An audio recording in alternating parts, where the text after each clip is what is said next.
Hey there, Internet. I'm Annie. I'm Kit. And I'm Mac. And this is I Will Fight You, a podcast where we've been turning opinion into stone-cold facts since 1986. Today's fact, Romeo and Juliet is not about what you think it's about. I'm really excited about this one today, y'all. Yeah, in the you in that, we are also including the people on Reddit who feel compelled to prove that they're smarter than a 500-year-old playwright. You know, there's a lot to say about Romeo and Juliet, and people have been saying it over and over and over and over and over and over again. So there's a lot of versions of Romeo and Juliet out there. There's so many versions of Romeo and Juliet out there. There's so many. And we've been talking about Romeo and Juliet adaptations. This has been on our list for a really long time. And when we decided to sit down and do this, we decided, well, it, there's three of us. Let's each watch a different adaptation. And let's compare notes.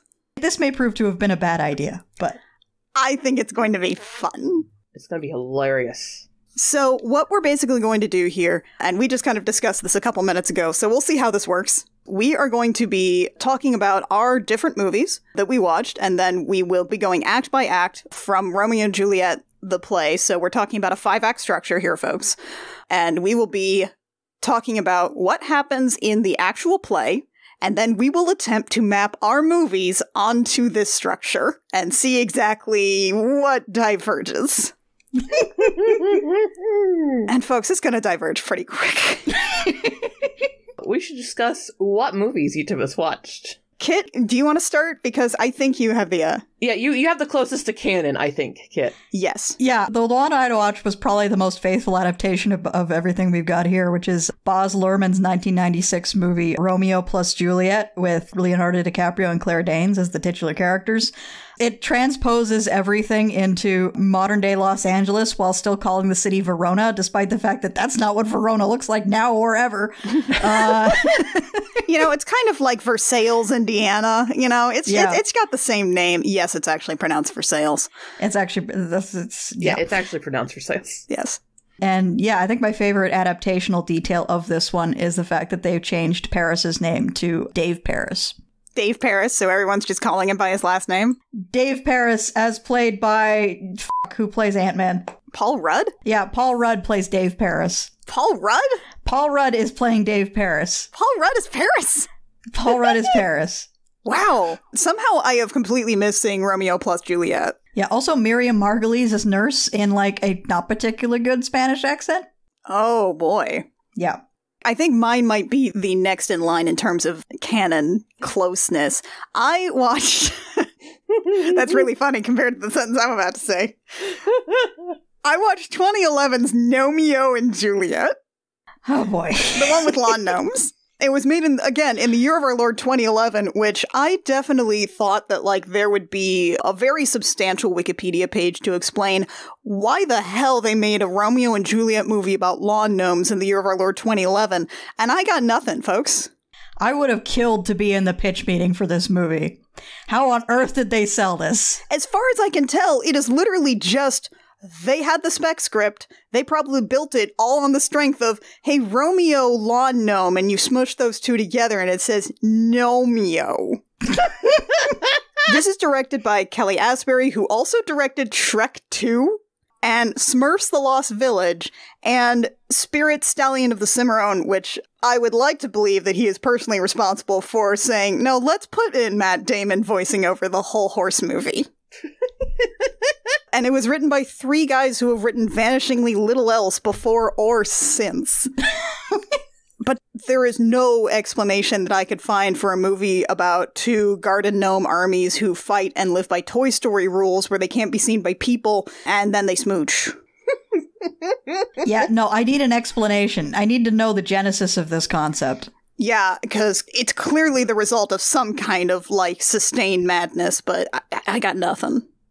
Mac, tell us about your movie, your selection. I watched a film that you could only find on YouTube. Not even going to call it a movie, a film. It's a film! It's uploaded by a man with 800 subscribers, with 500,000 views, and the only description on it is greatest movie ever made. Really? Mm-hmm. Yeah, it's a film by Phil Nibelink Productions and by Phil Nibelink himself. He wrote it, he directed it, he animated it in Flash. No. What? He did everything entirely on his own, Phil Nibelink did. No. Phil Nibelink, for those who don't know, worked on Who Framed Roger Rabbit. and American Tail, Five Will Goes West, and We're Back, A Dinosaur Story, and Balto, and he did a bunch of stuff, and I watched Romeo and Juliet Sealed with a Kiss. About seals, f***ing. Yeah, see, it's a joke, much like Gnomeo. This one is, they're seals. They make out a lot in this movie. Why would you ever try to adapt Romeo and Juliet to be a children's movie? About seals. Well, I mean, I guess the protagonists are children. They are. I gotta say, if nothing else, this adaptation, which I have seen before, I don't know why I'm so shocked about how bad it is. I've watched it before and know it was bad. Annie actively told me to turn it off when we were watching it during college. Yeah, look, much like Oscar the Grouch, I love trash. Annie has like flamingo-level salinity tolerance for trash movies. And I said, like 5 minutes into Mackenzie, as soon as they show me this horrible elephant seal thing, I'm like, Mackenzie, we need to watch something else. And yet, I think after that we turned on a whole bunch of Tales from the Crypt. That's usually what we do. I watched it, and I had to do it in 15-minute chunks, because I couldn't do it more than that. I want to note that the first note that I made, and this doesn't have to do with the show at all, was that Phil Nibelink Productions. Phil Nibelink Productions. The logo? Yeah. Phil Nibelink is done in Disney logo, and then Productions is Comic Sans. And that should tell you everything you need to know about the film. Oh, golly. I also do want to call out a couple honorable mentions to some other Romeo and Juliet movies that we didn't do, because again, there are a whole lot. There's a whole lot, and we thought about doing as many as we could, but, 3's enough. Yeah, there's one that Mackenzie and I watched that was a hip-hop musical. Rome plus Jewel, baby! Called Romeo and Juliet, whose incredibly repetitive songs I sometimes still get stuck in my head.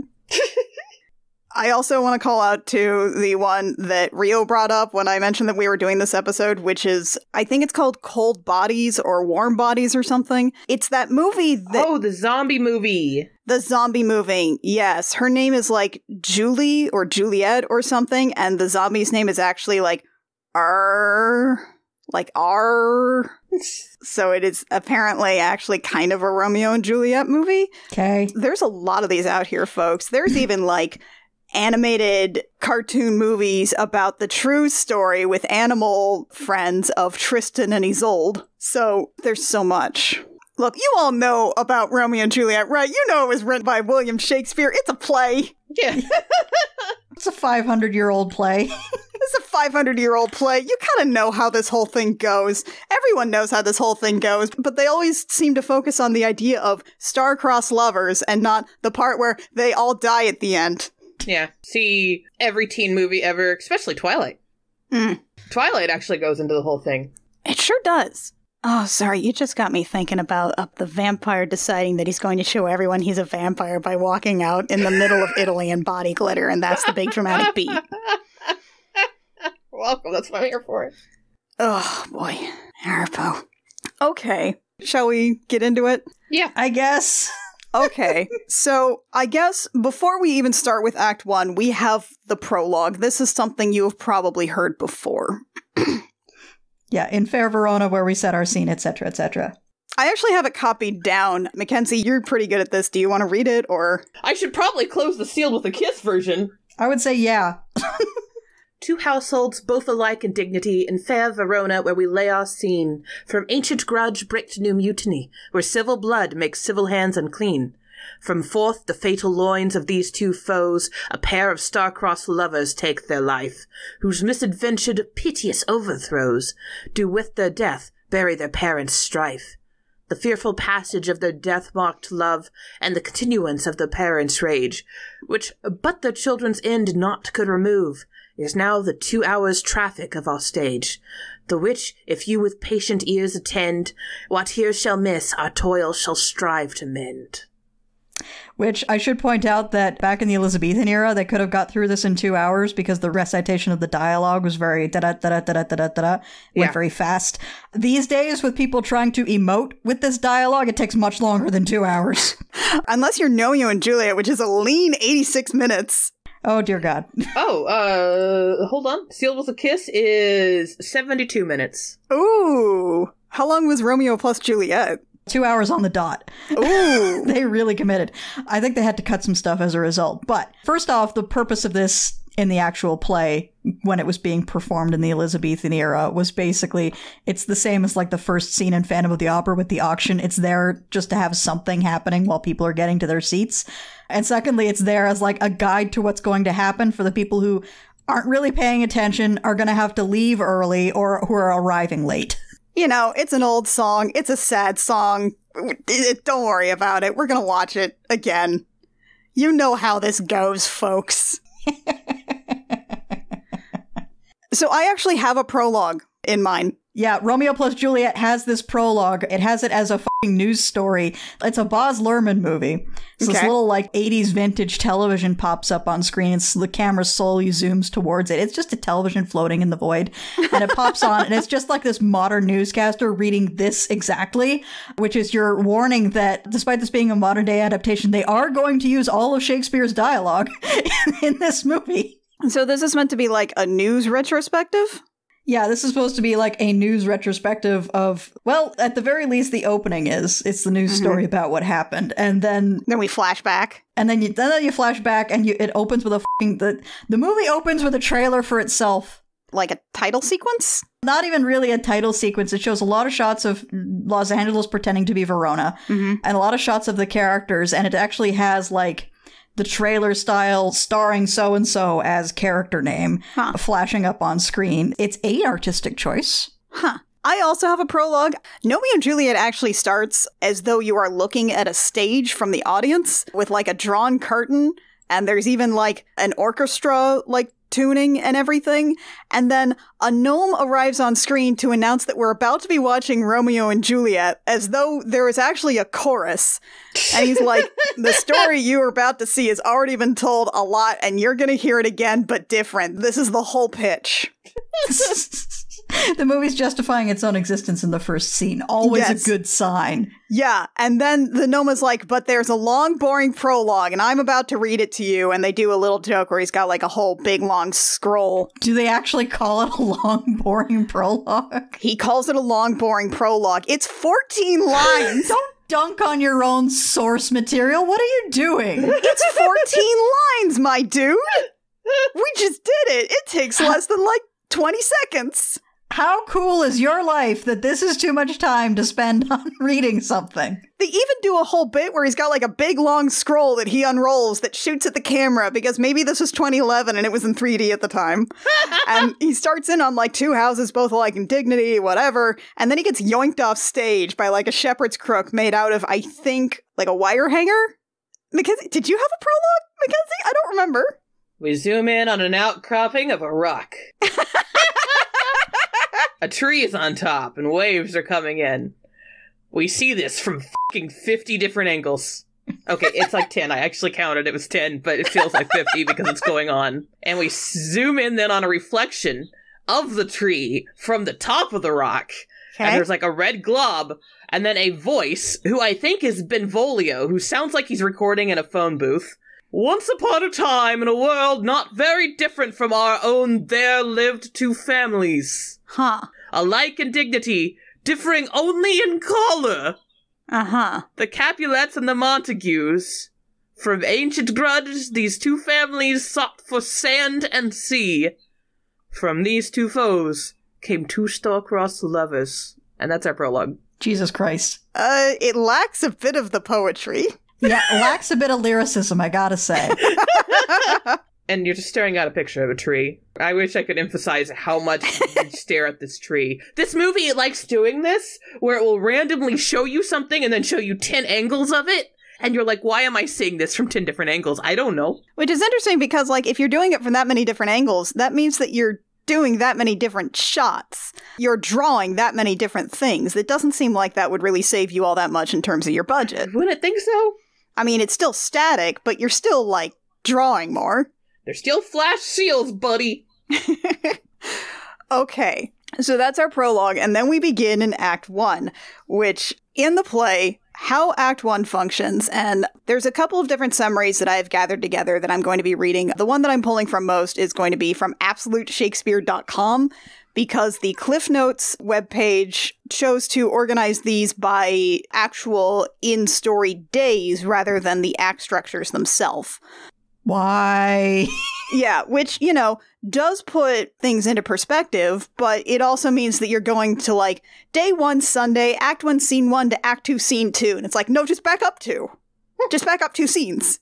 Act 1, Samson and Gregory, servants to the Capulets, and Abraham and Balthazar, servants to the Montague family, start a street war which is joined by Benvolio, a Montague, and Tybalt, a Capulet. Aeschylus, the Prince of Verona, who angrily learns of this fight, declares a death penalty for further feuding between the two families. Romeo, we learn, is lovesick. Rosalind, the object of his affections, will not requite his love. His friend Benvolio tells Romeo to look at other girls. Meanwhile, Capulet is keen for Paris to marry his daughter Juliet and plans a party to be held later that night. Romeo and friends decide to turn up uninvited, Romeo hoping to see Rosalind, whom he still pines for. Lady Capulet discusses the idea of marriage to Paris with Juliet. Juliet keeps her options open. The nurse wishes Juliet every possible happiness. Meanwhile, Mercutio attempts to cheer a lovesick Romeo up, telling him to be rough with love, if need be. And then he also goes on a weird fucking rant about Queen Mab. At the Capulets' party, Romeo, who is disguised by a mask, falls in love with Juliet on sight. Capulet stops Tybalt from attacking Romeo at his party, telling him that there will be other opportunities. Both Romeo and Juliet learn that they are each enemies of the other's family. A prologue sung by a choir dramatizes the conflict both Romeo and Juliet feel between their love for one another and their loyalty to their respective families. That's Act 1. Romeo plus Juliet follows that quite closely, except for the fact that A, it takes place in the 90s, B, it takes place in Los Angeles, which is pretending to be Verona, C, the initial brawl takes place at a fucking gas station. A gas station? Yeah, it takes place at a fucking gas station in which the Montague boys, which are introduced as the Montague boys on screen, big letters, roll up in their car, start talking shit. One of them has, like, they are, like, peak, like, Los Angeles white boys. Mm-hmm. They got Hawaiian shirts. They've got dyed pink and bleached hair. Oh, golly. They have desert eagles that have sword engraved on the side, so they can call them swords in the dialogue. Oh, yeah, right. The guns with swords on them. Yeah, they're goofing around. The Capulets roll up in their own car, which is a much better car. Amongst them is Tybalt, played by John Leguizamo, who invented a whole new gender for this movie. John Leguizamo was Tybalt in this?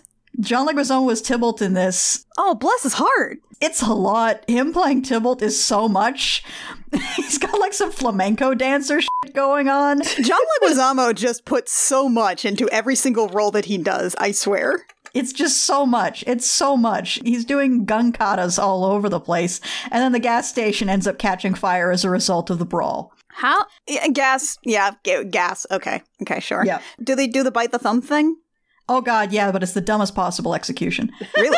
Yeah, it's made into this really big goofy gesture instead of like the normal Elizabethan, basically flipping someone off thing. Yeah, like the subtle fuck you.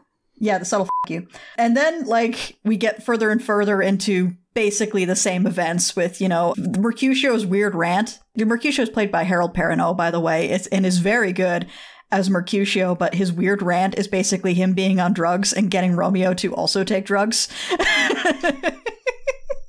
Yeah, I mean, that's pretty much the best explanation for suddenly your really intense friend has a whole lot of opinions about fairies.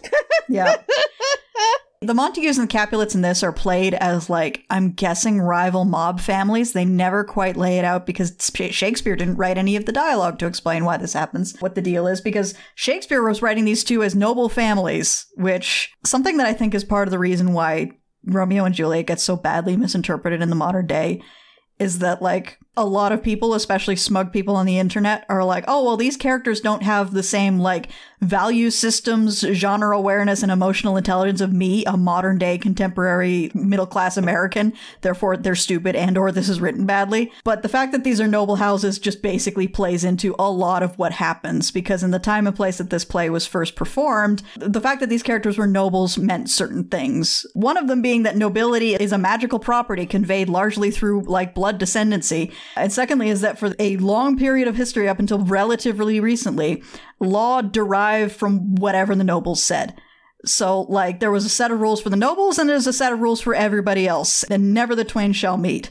And for me, Romeo and Juliet is largely about the conflict between old law and new law. The old law of eye for an eye, blood debts, blood feuds, etc., etc., etc., and the new law of we have guards and police and courts and judges, and it's not necessarily equally applied, but that's the principle of the thing. And that's why... That's why the Prince of Verona is like, you cannot keep brawling in the streets. We don't live like this anymore. Yeah, that is definitely the thing that I think a lot of adaptations, not necessarily the ones we watched, me and Mackenzie, but a lot of the adaptations will attempt to do this by also bringing in class difference. See West Side Story in particular. Honorable mention to West Side Story, by the way. Honorable mention to West Side Story, which for some reason we're not talking about today, but... For some reason, we decided to watch a couple of children's movies instead of West Side Story. But, like, West Side Story being the one that, you know, actually... West Side Story and actually also Romeo and Juliet both also add in a class difference system. Rome plus Jewel also adds in a race difference. Yeah, that's one of the reasons we didn't talk about it. I mean, class warfare also tends to at least give some kind of modern-day impetus for these sorts of rivalries, although it doesn't quite explain why they would keep running into each other all the time. West Side Story does that better than something like Rome and Juliet. Because, you know, we do still have that kind of law iniquity where usually the punishment for something tends to be something that can be negated with money. Yeah, but we don't have necessarily, or at least it's reduced to subtext, the idea that there are certain people who are ordained by God to be inherently superior and and rule over others. I don't know. That sounds a lot like a bunch of weird Elon Musk stans I've talked to. I haven't talked to them. God, no, I haven't talked to them. That sounds like a lot of weird Elon Musk stans I've seen on the internet. Yeah, but it's the subtext, not the text. So you also have, like, them going to the party, them meeting. Yeah, the party itself is still like the party that Capulet is throwing for Paris. It is a costume party. Romeo is high when he shows up, and this is the worst party possible for him to be high at. You have Mercutio and drag, which is very good. and then you have Romeo and Juliet, basically. It's this kind of cute sequence where they're basically evading Juliet's mother and nurse as they, like, neck all over the party. It's cute. And then, of course, you have at the end of the scene where they find out, oh, that's Capulet's daughter that I've been necking with. Oh, that's Montague's son that I've been necking with. That's also another question, actually. Is Rosalind present in your version? No. She is mentioned. She's not there. Okay. Yeah, because this is something that I think a lot of versions tend to cut, which is that when you meet Romeo, he is already just a miserable little sad sack about a lady that he likes. Yeah. Named Rosalind. Who does not like him back. You never see her. It's just that he's like, me, sad hours are long. I will never see Rosalind. And they're like, oh my god, dude, cheer the fuck up. Let's go to a party. Yeah, get over it, my man. Just get over it. So, you know, they have that, and then, like, that's the whole thing for it. Let's take Romeo to a party. And then this idiot decides that he is instantly going to just get involved with, like, another girl that he is definitely going to get married to, and it's going to be fine. He's a teenager. This is, yeah. Yeah. It's very realistic for dumb teens. My version, there's not really... They have a reason for not liking each other, I guess. And it's because there's like a duplex, one that is painted blue, one that is painted red, two halves. Oh, for God's sake. There is Ms. Montague and Mr. Capulet, who live next door to each other. Oh my god. They hate each other. You never actually see their faces. But they're apparently just a couple of old folks who are very into their gardens, even though you never actually see them working in their gardens, and hate each other a lot. Excellent. They leave for the day, and then the weather vanes come alive and crow to alert that all the garden gnomes and sprinklers and lawn features can also come alive because they're all living. They're all sapient. I don't like that. No, me neither. Anything could be sapient if you give it a face. We immediately just throw away this whole Capulet and Montague thing in favor of using primary colors. So we've got the reds and the blues, and everything is red and blue colored. You would think they would do something eventually with mixing the colors and being purple, but not really. The gnomes are led by Lord Redbrick and Lady Blueberry, just so we don't get confused about the colors. The blues have a toilet in their yard as decor that's going to be important later. I hate that that's going to be important later. Don't worry, there's actually no poop jokes. Which is weird because this is a garden, so you think there'd at least be a fertilizer somewhere. In my version, we have cut the character of Mercutio entirely. He's best. We have Gnomeo and his best friend, Benny. Oh, no. Why is Gnomeo the only character with gnome in his name? It's a great question. I don't know. Mio. Benny is like Benvolio and Mercutio kind of rolled into one, except he's not volatile. He's just kind of a weird little sad sack, but he does pick up some of Mercutio's like narrative roles later on, while still just being just kind of a little weirdo. Gnomeo is the son of Lady Blueberry, who's like, good luck doing crimes against the Reds, dear. Meanwhile, we have Juliet, who is not like other girls. She sees a Cupid's arrow orchid growing on top of a greenhouse a couple houses down, which looks like an orchid, but some of the flowers grow in a little heart shape in the middle. And she's like, oh, we need to get that, and somehow that will make us better than our rivals, the Blues. Okay. Lord Redbrick, her father, is played by Michael Caine, which is weird because we had just watched Muppet Christmas Carol recently. How'd they get Michael Caine? Patrick Stewart plays a role later on. What? No. Maggie Smith is Lady Blueberry.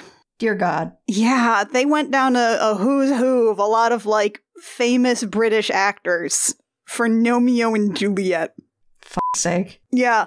There must have been some, like, very concentrated, motivated madness to make this movie. I just have to assume. Juliet is not like other girls. She can do jumps. Oh. Lord Redbrick wants to keep her in a tower feature in the garden because she's delicate, and he makes a big emphasis on that, and you think that would be like a plot point where she'll break later, but no. But Juliet's a cool girl character. Instead of a brawl, we have a lawnmower race between Tybalt and Gnomeo in the alley, and the lawnmower gets hit by a car. It goes out into the street, gets hit by a car, and is totaled, the blue lawnmower. And then Tybalt kicks Benny on the way out. Oh yeah, there's also a gnome officiating the race voiced by Dolly Parton. What? What? Yeah. She gives the rules. She has a whole long speech, and she's also got little ceramic titties. Unfortunate. Yeah, Dolly Parton's in this too. Gnomeo was like, oh, you can't get away for cheating at lawnmower racing and kicking Benny. Let's break into the Red Garden. Let's go do crimes. So instead of a party, what happens is Gnomeo sneaks in, does some heisty crimes in the Red Garden, while Juliet sneaks out with the help of her friend, who is the nurse, who is a frog named Nanette. Okay. Like a ceramic frog with like a weird little like water spigot in her mouth, which you see sometimes flop around and it feels indecent to see. Helps her sneak out by donning like a sock so she looks like a ninja, and there's kind of some ninja music.mp3 happening. Dear God. And she sneaks out to go to this abandoned greenhouse to climb on top to get this orchid. Somehow Gnomeo, while escaping from the Red Garden, getting away from Tybalt, like, he has also put on some mud over his little, like, ceramic body so that, and, like, some of his terracotta stuff, so he's, like, Oh, no. muddy. You can't see that he's blue. Juliet's got the black sock on, so you can't see that she's red. They meet on top of this greenhouse roof, and there's a song that was commissioned, I guess, and submitted for Best Original Song. Bold of them. That was performed by Elton John and Lady Gaga. No! What? Yeah. What? Because when I think a heterosexual love ballad, the people I think for that, I think Elton John and Lady Gaga. I think Elton John and Lady Gaga. Oh my God. Some incredibly heterosexual performers, I think. And then they have a little, like, chase scene in the garden. That's their little meet cute in this greenhouse. And, like, flirt with each other while trying to get this orchid. And then they fall in the water. Their disguises come off and they realize, oh my God, you're a red and a blue. And then Juliet escapes back to the garden. And that's the end of our play, Act 1, I guess. I can't say I'm particularly thrilled to find out what happens next. That sounds... oh God. Lawn gnomes. All right, Mackenzie, make it worse. Cue a jazzy opening. Oh no. Benvolio, who is a chubby seal who has the worst voice recording, because he is the one who sounds like he recorded in a phone booth but was standing 10 feet away from the phone booth. Oh, kind of like the guy recording the lines for a talking cat?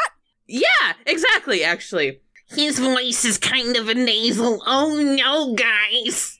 Oh god. Anyway, he's walking along. He's a brown seal, a Montague. The white seals are Capulets. It's just white and brown? White and brown. There are 3 Capulet seals. They go, oh, it's a Montague. And he goes, oh no, it's Capulets. And there's a very long chase sequence. It's only like 30 seconds, but it feels interminable. Okay, so the seals still have last names. Yes. Okay. It's the type of seal you are, apparently. Okay. As Benvolio runs, he starts shouting, sorry, hold on, let me put on my nasally Benvolio voice. Mercutio! You know, that's okay. You don't have to. You don't have to do that for us, Mackenzie. Imagine, if you will, that someone just recorded a single take of a nasally voiced boy standing 5 feet away from a phone booth, shouted Mercutio, and then they just replayed it ad nauseum. Like they just did one take? They just one take. They did not have him repeat that, and it's just played over and over again. Oh no. Mercutio's thing at first is that he just randomly quotes Shakespeare. Wait, I remember that. And he's not even like, they're not even usually like appropriate for the moment or from the same play. Exactly. So you know how Benvolio's running towards him shouting his name right now? Mercutio perks up and goes, oh, Benvolio, I knew him well. Cry havoc!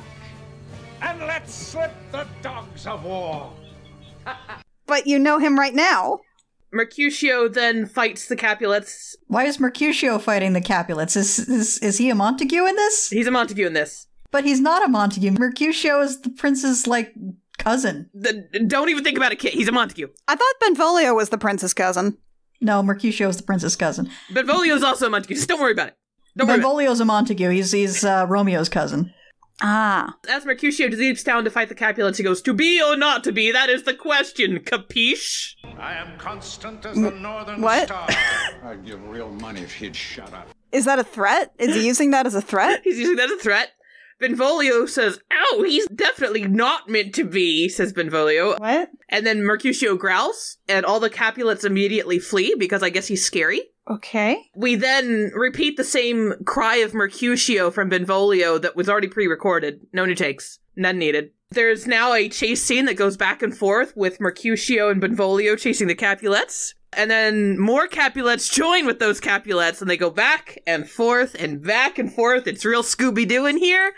And then there's like a bunch of dog growling noises. Like the seals are growling? The seals are growling like dogs. Okay. And then we suddenly get the oi, oi, oi, oi of seals.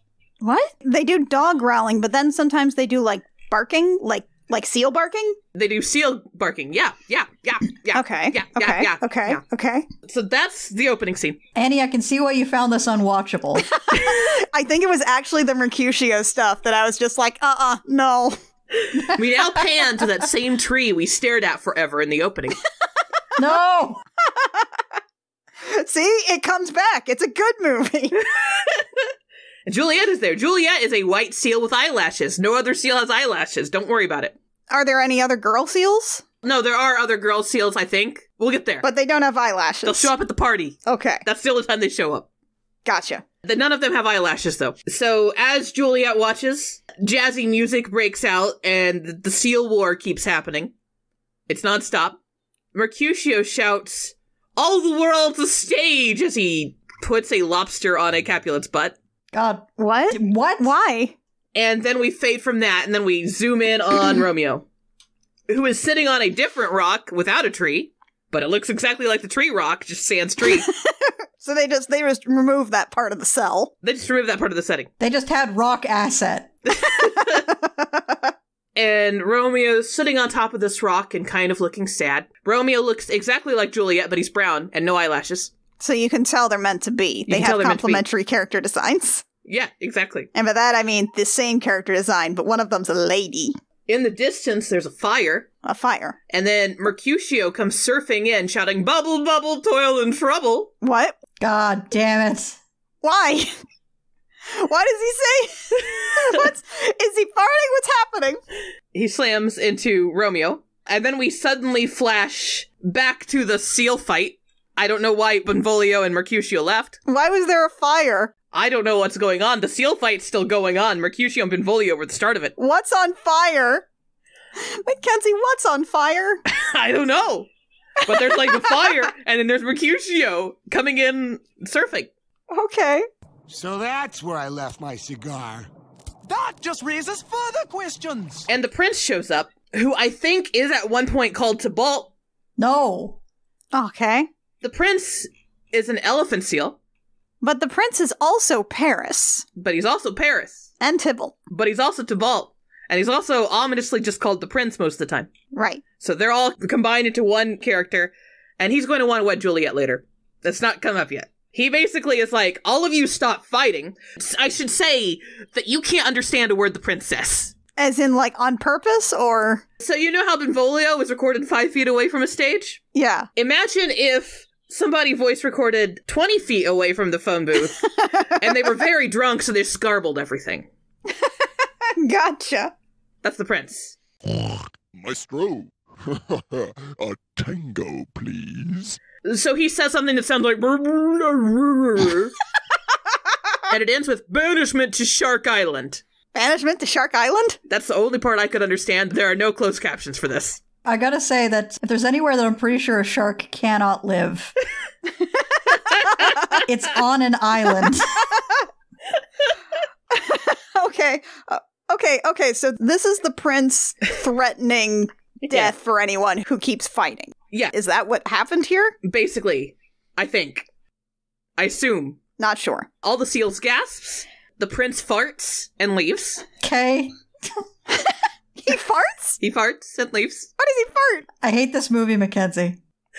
I haven't seen this movie, but I hate this movie. I watched it. All the seals hide. I watched it as though that is an achievement, which kind of it is, honestly. The fact that you got through this, even if you had to watch it 15 minutes at a time, is astonishing. We smash back to Romeo and Benvolio and Mercutio, because Benvolio's here now. Benvolio and Mercutio are, like, in the original. So we're following canon, guys. They're trying to cheer Romeo up, and Mercutio says, and I'm just going to read quote for quote. Okay. Now word has come to me that the Capulets are having a party tonight. What doth thou say we crash it? Romeo finally speaks, and he goes, oh, I wish I had a love, because Rosalind's not here, don't worry about her. And Mercutio replies, but faint hearts never won fair sea lionesses. They're not sea lions, they're seals. Also, what sayest doth thou us crash it? What the fuck? Yeah, can you read that line back to me again? Yeah, I can read it as many times as you want me to. My friend, now word has come to me that the Capulets are having a party tonight. What doth thou say we crash it? What doth thou say we crash it? Yes. Now, I'm no expert in Elizabethan English. That sounds wrong, though. I'm pretty sure that's bullshit. Romeo says a sad line about how, oh, but love. And Mercutio replies with, surf's up, dude. I feel like these characters aren't actually talking to each other. They're simply saying lines in the same place. I wrote that down later. It's like they're having a conversation that they think that the other side is having, but they're not. You know how that last Star Wars movie, The Rise of Skywalker, was made after Carrie Fisher had passed away, but they still had some footage with her, and it still had some of her lines. So they just had this, like, horrific simulacrum of Carrie Fisher, like, walking around in the first scene, saying just these random lines, and they kind of wrote the script to try and make those make sense so it could be like she was part of the conversation. This feels like that, but there's not even the excuse of someone being dead. It's just random Shakespeare. Benvolio and Mercutio try to cheer Romeo up by singing a 60s doo-wop song. Oh, God. Wait, like, is this a musical? Yes, it's a musical. No! I did not get far enough to realize it was a musical. Oh, no. Boom, boom, boom. Wow, wow. Romeo interrupts their song by going, come on, guys. I'm a nobody, and nobody will love me. What? Okay, so he's not like seal nobility. No. He starts then rhyming for a while. Like spoken word? Like spoken verse? I need someone to love, to call my own, someone who wants to share my home. Oh, God. Aw. I need a girl who will be true, someone to swim with, in the ocean blue. Some of these slant rhymes would make Emily Dickinson vomit. A girl who can love me for who I am. I need a girl who will understand. And as he does this, he starts bathing using a living sponge with a face on his butt. Oh, God. A living sponge? Like... It has eyes. Like SpongeBob? Wait a minute. It's like a SpongeBob? It has eyes. Squidward, help me. And he's rubbing it on his sealed butt. Oh, no! All of my will to live has left me by now. Yeah, I can really see why even you were like 15-minute chunks only. We then flash to a crashed pirate ship. There's seals dancing. It's the Capulet party. Okay. Juliet looks like a baby compared to all the other seals, which is appropriate. Well, she is like 13, which I guess is pretty old in seal years. She looks like she's maybe 2. Okay, that's maybe 2, baby. Mercutio and Benvolio have off-screen, I guess, convinced Romeo to come. And Romeo's like, how are we going to get in? We don't look anything like the Capulets. We're brown. They're white seals. And Mercutio comes up with the idea to roll in sand, and that turns them white. Are they underwater? No, they're above water now. Okay. So now they're white. So a seal covered in sand Yeah. looks exactly like a white seal. Yeah. Gotcha. Elephant seal Prince Tybalt Paris shows up. Upon being introduced to baby Juliet, is like, f***, she's hot. Oh, God. He uses his tongue to lick his toupee because the elephant seal has a toupee in this scene. He has a toupee? Not most of the time, just in this scene. Don't worry about it. But none of the seals have, like, people hair. No, but he does in this scene. And he then picks up Juliet and tangos with her and tells her how hot she is. This little baby seal. It's then that the Montague arrive at the party. Romeo goes to save Juliet from the prince because he's like, oh, she's a fucking banger. The prince, before this happens, because Romeo's in the background staring at this with his doe-eyed blank stare, the prince is like, I have a question to ask your daddy. Oh no, don't say daddy. And Juliet replies with, what are you going to ask my daddy? Don't say that. That's how they say it. No. The Prince Tybalt Paris says, I'm going to make you the luckiest girl in town. What power exactly does this seal hold over other seals? I don't know. Also, what town? He's the biggest, I guess. He goes to talk to Daddy Capulet about marrying Juliet, I guess. Seal marriage. Seal marriage. Before God? Mercutio grabs a microphone, because there's a crab band playing. Wait, there's a microphone? There's a microphone there the crab band are using to play their songs. The world building here is troubling. Mercutio grabs the microphone and he starts singing the world's worst song. Is it another, like, eidetic musical song? Yeah. The opening line is, love is in the air. Oh, God. When sea lion meets a sea lioness. They're not sea lions, they're seals. They're seals. Those are different animals. Romeo and Juliet start floating. Elephant seals and seals and sea lions are different. They start floating and dancing. And as they're dancing and staring at each other doe-eyed, These are like leopard seals. with their exactly the same faces, but one of them has eyelashes. Oh, right, because they're both white here. Yeah. Yeah. They look exactly the same, but one has eyelashes. The prince shows back up, and he goes, that's my girl! Which one? The one with eyelashes or the one without eyelashes? How can you tell? And he charges them. What follows is another Scooby-Doo sequence, where the prince is chasing Romeo around, and Romeo keeps running up to Juliet, and he keeps being like, wow, we keep running into each other, and then smooching her, and then running away. Oh, my God. Just so I'm visualizing this masterpiece correctly, I do have a question. Yes. So this is still on land? This is still on the crashed pirate ship, yes. Is the chase happening while seals just kind of like, they locomote on land, just kind of a wubba wubba wubba, tugging themselves along with their flippers and rocking? Yeah, but we don't concern ourselves with gravity or friction here. So they're just going really, really fast? It's a flash animation, so they're kind of just doing the same motion over and over again. Right. Okay. Everything you knew from Newgrounds is here. But they haven't started using their flippers as, like, people feet to, like... Kind of, yeah. Yeah. Oh, they are? Oh. Kind of. Okay. There's no easy way to describe this. I recommend watching the film, really, to see this masterpiece. And I don't think I need to do that. I think I'll be happy with your explanation. I think I'm fine with that, yeah.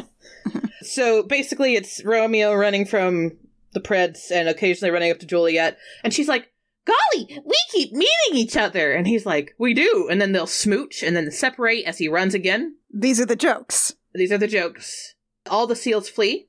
Eventually, the elephant seal eats Romeo. Mercutio randomly swings in and smacks into the elephant seal, aka Prince Tybalt Paris. Romeo goes flying into the ocean, which washes the sand off. And he pops back up, revealing that he is a brown seal. And everybody up on the ship gasps, Montague! And then Mercutio and Benvolio leap into the water after him, and they all flee. And that's the end of Act 1.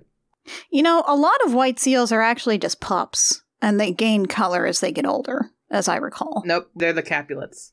Right. Okay, so that's Act 1. Fucking Christ. That's where I paused the first time. I think that's legit. That was only 15 minutes you described? The movie's only 70 minutes long. Oh my god. That's an eternity. Yeah, it feels interminable. Okay, so that's Act 1. Act 2 is one of the things that contains some of the material that is the most off-repeated of Romeo and Juliet. This is where we have the balcony scene. Act 2. Ignoring the danger, Romeo scales the Capulet's wall to be near Juliet, the woman he cannot forget, the 13-year-old he cannot forget. Unnoticed in Juliet's orchard, Romeo learns of Juliet's love for him. After declaring their feelings for each other, the two decide to marry. Juliet will send Romeo a messenger in the morning to make plans for their wedding. The very next day, we meet Romeo's friend, Friar Lawrence. He wonders how Romeo can forget Rosalind so quickly, but agrees to marry the two since he hopes this marriage will end the long-running Montague-Capulet feud. Meanwhile, Romeo catches up with his friends Mercutio and Benvolio. Juliet's messenger, the nurse, arrives and the wedding is set for later that day. The nurse brings Romeo ropes, which will allow him to climb into Juliet's bedchamber as her husband later that night, wink wonk. Act 2 ends with Romeo and Juliet's marriage. Yeah, Romeo plus Juliet is pretty much that, just beat for beat. The balcony scene is actually just them dicking around in a pool mostly. The interesting part is that the priest is played by Pete Postlethwaite, who has like a gigantic crucifix tattoo on his back, which kicks ass. How do they play the nurse character in this setting? That's Miriam Margolyes with a Spanish accent of dubious quality. Right, but is she like her... I mean, the nurse is kind of, Juliet's like nursemaid. Is she just sort of like Juliet's older friend? Juliet's like nanny? She's basically Juliet's nanny. These are rich people. They don't raise their own children. Right. This is the woman who raised Juliet. Okay. I will point out that in the original historical context, this is again, those noble rules operate differently. And so we mentioned before that nobility is a magical property granted by God and passed down largely through blood descendancy. The way that noble houses ally with each other is through marriage, because A, marrying someone makes their family and your family all one family unit. And one of the nobility rules is you don't kill your own family, which isn't to say it didn't happen, just if you do it, you got to make sure nobody finds out. Any children of the couple from those two families is a member of both families and possibly an heir of both families. So it functions as basically a corporate merger would be the most modern equivalent. So it will literally end the Montague-Capulet feud, not because Montague and Capulet will look at this and go, aw, love is love, but because they literally, by the laws of God and their own ancient laws of chivalry, cannot kill each other anymore because they're family. But also Friar Lawrence is kind of an idiot. He's also kind of an idiot, but this does not quite translate into a modern day context. And Friar Lawrence is like imagining like the headlines of if these two marry each other, which is kind of a very goofy moment. But it's something that doesn't quite translate into modern context. So the modern adaptation is implying that Montague and Capulet will look at their kids in love and be like, oh, love is love, and just end the feud that way. Back in Lawn Gnome Land? Oh, God. Juliet gets back to her room after telling Tybalt, the red lawn gnome, that no, she hasn't seen anyone named Gnomeo. It's totally fine. Don't worry about it. She gets back to the frog Nanette, and they have a conversation, and she's like, oh, so where's that, like, really important orchid you were going after? And she's like, oh, what orchid? And the frog's like, oh, you met a boy. And the frog's like, so, like, what's he like? How rotund is his belly? Because they're all lawn gnomes. And how is his, and makes a little steeple over her head. So we assume they're talking about his hat, which I guess is like his dick. Huh. Big hat energy. Yeah. And she's like, well, it's very nice, but it's also blue. And the frog is like, oh, wait, you're serious. Oh, wait, this is great. This is perfect. Your love is doomed. That's the best kind. Nanette is basically just like a fanfic shipper. Oh, God. Who's very into the tragic ship. Mood. And then we have Gnomeo sneaking back into the Red Garden, which is weird because he literally snuck in there earlier that day and now he's sneaking back in through the exact same way. And it doesn't really have the same kind of like separation of Romeo sneaking up to Juliet's balcony versus Romeo sneaking into the party that the actual source material has. But, we do what we can. Gnomeo sees Juliet up in this little tower feature, which is like, it basically looks like a castle piece from chess. Probably comes up to maybe about my hip. And Juliet has a fake red flower that she usually has when she is pretending to be an inanimate object. And we do this paraphrase of the Wherefore Art Thou Romeo bit, which, by the way, just to be clear, just so we're all on the same page, and we state this very clearly, Romeo, wherefore art thou Romeo, is saying, why are you called Romeo? Why are you a Montague? Why are you like that? Not, where are you, buddy?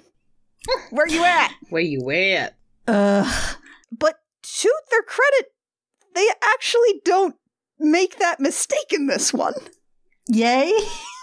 Juliet is like, oh, Gnomeo, are we really doomed, Gnomeo, to never see each other again? Why must you wear a blue hat? Why couldn't it be red like my father, or green like a leprechaun, or purple like some weird guy? What? Because you're... Yeah, I don't... Is that the line? Yes. Oh my God. Because you're blue, my father sees red, and because I'm red, I'm feeling blue. At any rate, that shouldn't be the thing to keep us apart, should it? Which is an interesting way to, paraphrase the deny thy name and I'll no longer be a Capulet thing. I mean, I still hate it, but... Don't worry, there are worse ways. And Gnomeo bobs out like, yes, that's a great idea. We should definitely hang out more. And she's like, holy crap. And then he startles, hits a switch on an electrical cord on the floor. And that switch starts up a water light feature around the tower, which is right next to a little pond. Oh my God. And it starts playing the Tiki Room theme from Disneyland and Disney World. Why? It's the whole thing with and it's and it even starts in on rather than refrain, the verse, welcome to my island hideaway. And it's nothing else around here is tropical themed. What's happening? I don't understand why, yeah, Disney, bankrolled some of this, but, why would you, out of anything, why would you say, what about the Tiki Room theme? And so, this raises sort of a bit of an alarm. Lord Redbrick shows up to be like, hey, I told you no Tiki Room music past 10 o'clock or something. And meanwhile, Nanette, the frog, helps Gnomeo leave by being like, good night, sweet prince, or flights of angels, or pigeons, or sparrows, or whatever. Parting is such sweet sorrow. Oh my God. Yeah, and then Gnomeo and Juliet also find a hole in the fence to meet between, and they go in for a kiss, but their bulbous heads bonk against the fence, so they can't. Why does this movie keep trying to be funny? I don't know. I don't know. And he's like, hey, can I see you tomorrow in that abandoned greenhouse? Parting is such sweet sorrow, he says again, after just hearing it, and she kisses her hand, places it on his mouth, and pushes him out of the fence. The next day, Ms. Montague and Mr. Capulet go out to their yards where there were, heist crimes happening, and they're both horrified, first that, Ms. Montague's lawnmower is completely screwed over, and, a big piece of trash, and Mr. Capulet is like, hey, my wishing well is spray-painted blue, what's wrong with you? What? So I guess they just kind of assume that they are each octogenarians going out and doing crimes to each other's yard in the middle of the night. Okay. That's pretty much all we see of them for a little while until Benny the Benvolio Mercutio character sees Ms. Capulet through a window shopping for a new lawnmower, and then a hardcore ad pops up for a very, very, very hardcore lawnmower. The commercial is voiced by Hulk Hogan. What? Why? What? And it's like an intense lawnmower with fire, with like flames on the side. It has all of the intensity of a power thirst video. Are you losing a war in your garden? Well, brother, maybe it's time for a secret weapon. Terminator! It's the most ruthless 500 horsepower, grass-dominating piece of hardware the world has ever seen. Power, running power, lifting power, sleeping power, dating power, eating power, laughing power, spawning babies. You'll have so many babies. 400 babies. There's a thing where it's like, your lawn will be afraid to grow. What? Okay, you got me there. That was worth a sensible chuckle, I guess. Then Romeo and Juliet have a really long cleaning montage as they prep for their date. It's very strange, and they're just like, yeah, no, let's go hang out, let's get together, and that's... Okay, so instead of let's get married, it's let's go on a date. Right. They don't say let's get lawn gnome married yet. Doesn't quite convey the same level of stupid teenagers experiencing the biggest emotions of their lives, does it? Right, which is weird because for me, I feel like the biggest thing of Romeo and Juliet, the narrative thrust of it, is stupid teens making incredibly intense choices for no good reason and not having any kind of filter or any kind of like person in their life to like maybe talk them through some of these things. I would say it's a good reason to them. Because they're teens, and they're so out of their minds horny for each other that they're going to make the worst decisions of their lives. Right. And I'm saying, when I say no good reason, I mean no actually good reason, just reasons that seem really good to you when you're 15 and 13. Romeo's like 15, I think. Pretty sure. Somewhere around there. Gnomeo and Juliet are getting ready for their date. There's a really long, like, cleaning montage, like they're trying on outfits and stuff, except it's like things where it's like, hey, so they're inanimate objects, so they do things like soap different, and it does different things with their paint, and do you get it? They're smaller than usual. Oh my god. They do things with garden implements that you would usually do as a people, but these are things that people have, but gnomes are smaller and inanimate. But the important thing is that on her way out, Juliet is introduced by Lord Redbrick to a nerdy gnome named Paris, who I guess he's supposed to be like, hey, you should hook up with him. He knows about flowers, and he makes her a garden sculpture, and Nanette is like, oh my god, it's a love triangle. This is going to be awesome. But then she also starts flirting with Paris. The frog does? The frog starts flirting with Paris. The frog is just kind of horny. So Gnomeo and Juliet meet up in the abandoned greenhouse. They wander around this overgrown yard, and then they make their way to a shed that they're able to jimmy the lock open, and they meet a pink lawn flamingo and a rusty old lawnmower. But the pink lawn flamingo is alive. His name is Featherstone. He's been locked in a shed for 20 years while being, alive. As one is, I guess. Oh, okay, so he is fully deranged. Yes, he is fully deranged. He's also voiced by Jim Cummings, doing one of his, big, weird, wild European guy accents. Oh, God. Yeah. So he's our Friar Lawrence, because he's like, hey, welcome to my garden that I don't live in anymore. You guys are cute together. You should kiss. Oh my god. Juliet at some point takes this old rusty lawnmower out on a joyride to mow the lawn a little. Which isn't a skill that's going to come back at any point. So why is it there? Don't know. Just to remind you that they race lawnmowers, I guess. Featherstone is like, hey, so thanks for mowing the lawn a little in the shape of a heart with R plus J in the middle. Or G plus J, because Gnomeo starts with a G. But also, maybe you could do something about all these dandelion weeds. And she's like, those aren't weeds. They're wishes. Oh, God. And he's like, well, a weed by any other name is still a weed. This doesn't come back. The dandelions aren't important. So much of this movie is just killing time from the sounds of it. Yeah. They kind of lie in the grass. They talk about oh, I never thought I would fall for a person of the opposite primary color from what my primary color is. And Featherstone's like, Hey, this is great. You guys should, like, make out or something. Don't worry, I'll just be here. It's cool. Anyway, so that occupies their afternoon, and that's... Oh my god. And that's the end of Act 2 for me. That sets up things for Act 2. Are we ready for Act 2, Sealed with a Kiss? Oh no. Yes. We start with Mercutio and Benvolio looking for Romeo. Mercutio shouts, "Where are you, lover boy?" And Romeo sighs in the distance and goes, "Oh, he knows nothing of love." Who? And Mercutio goes, "Kid goes and gives us a slip like a wet oyster." What? I don't know why I just gave him a New York accent, but honestly, they should have. Did he have one? No, but he should have had one. Okay, because I wouldn't put it past him to suddenly get an accent. We then flash to that tree on top of the rock. What is with the fucking tree?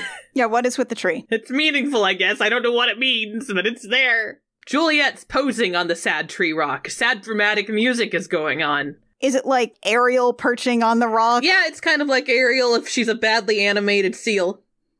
Okay. Romeo's down below, staring goggly-eyed, and he goes, "It is my lady, it is my love." And from up top, they get it wrong, because Juliet goes, "Romeo, where are you, my Romeo?" Like she just says, "Where are you?" Yeah.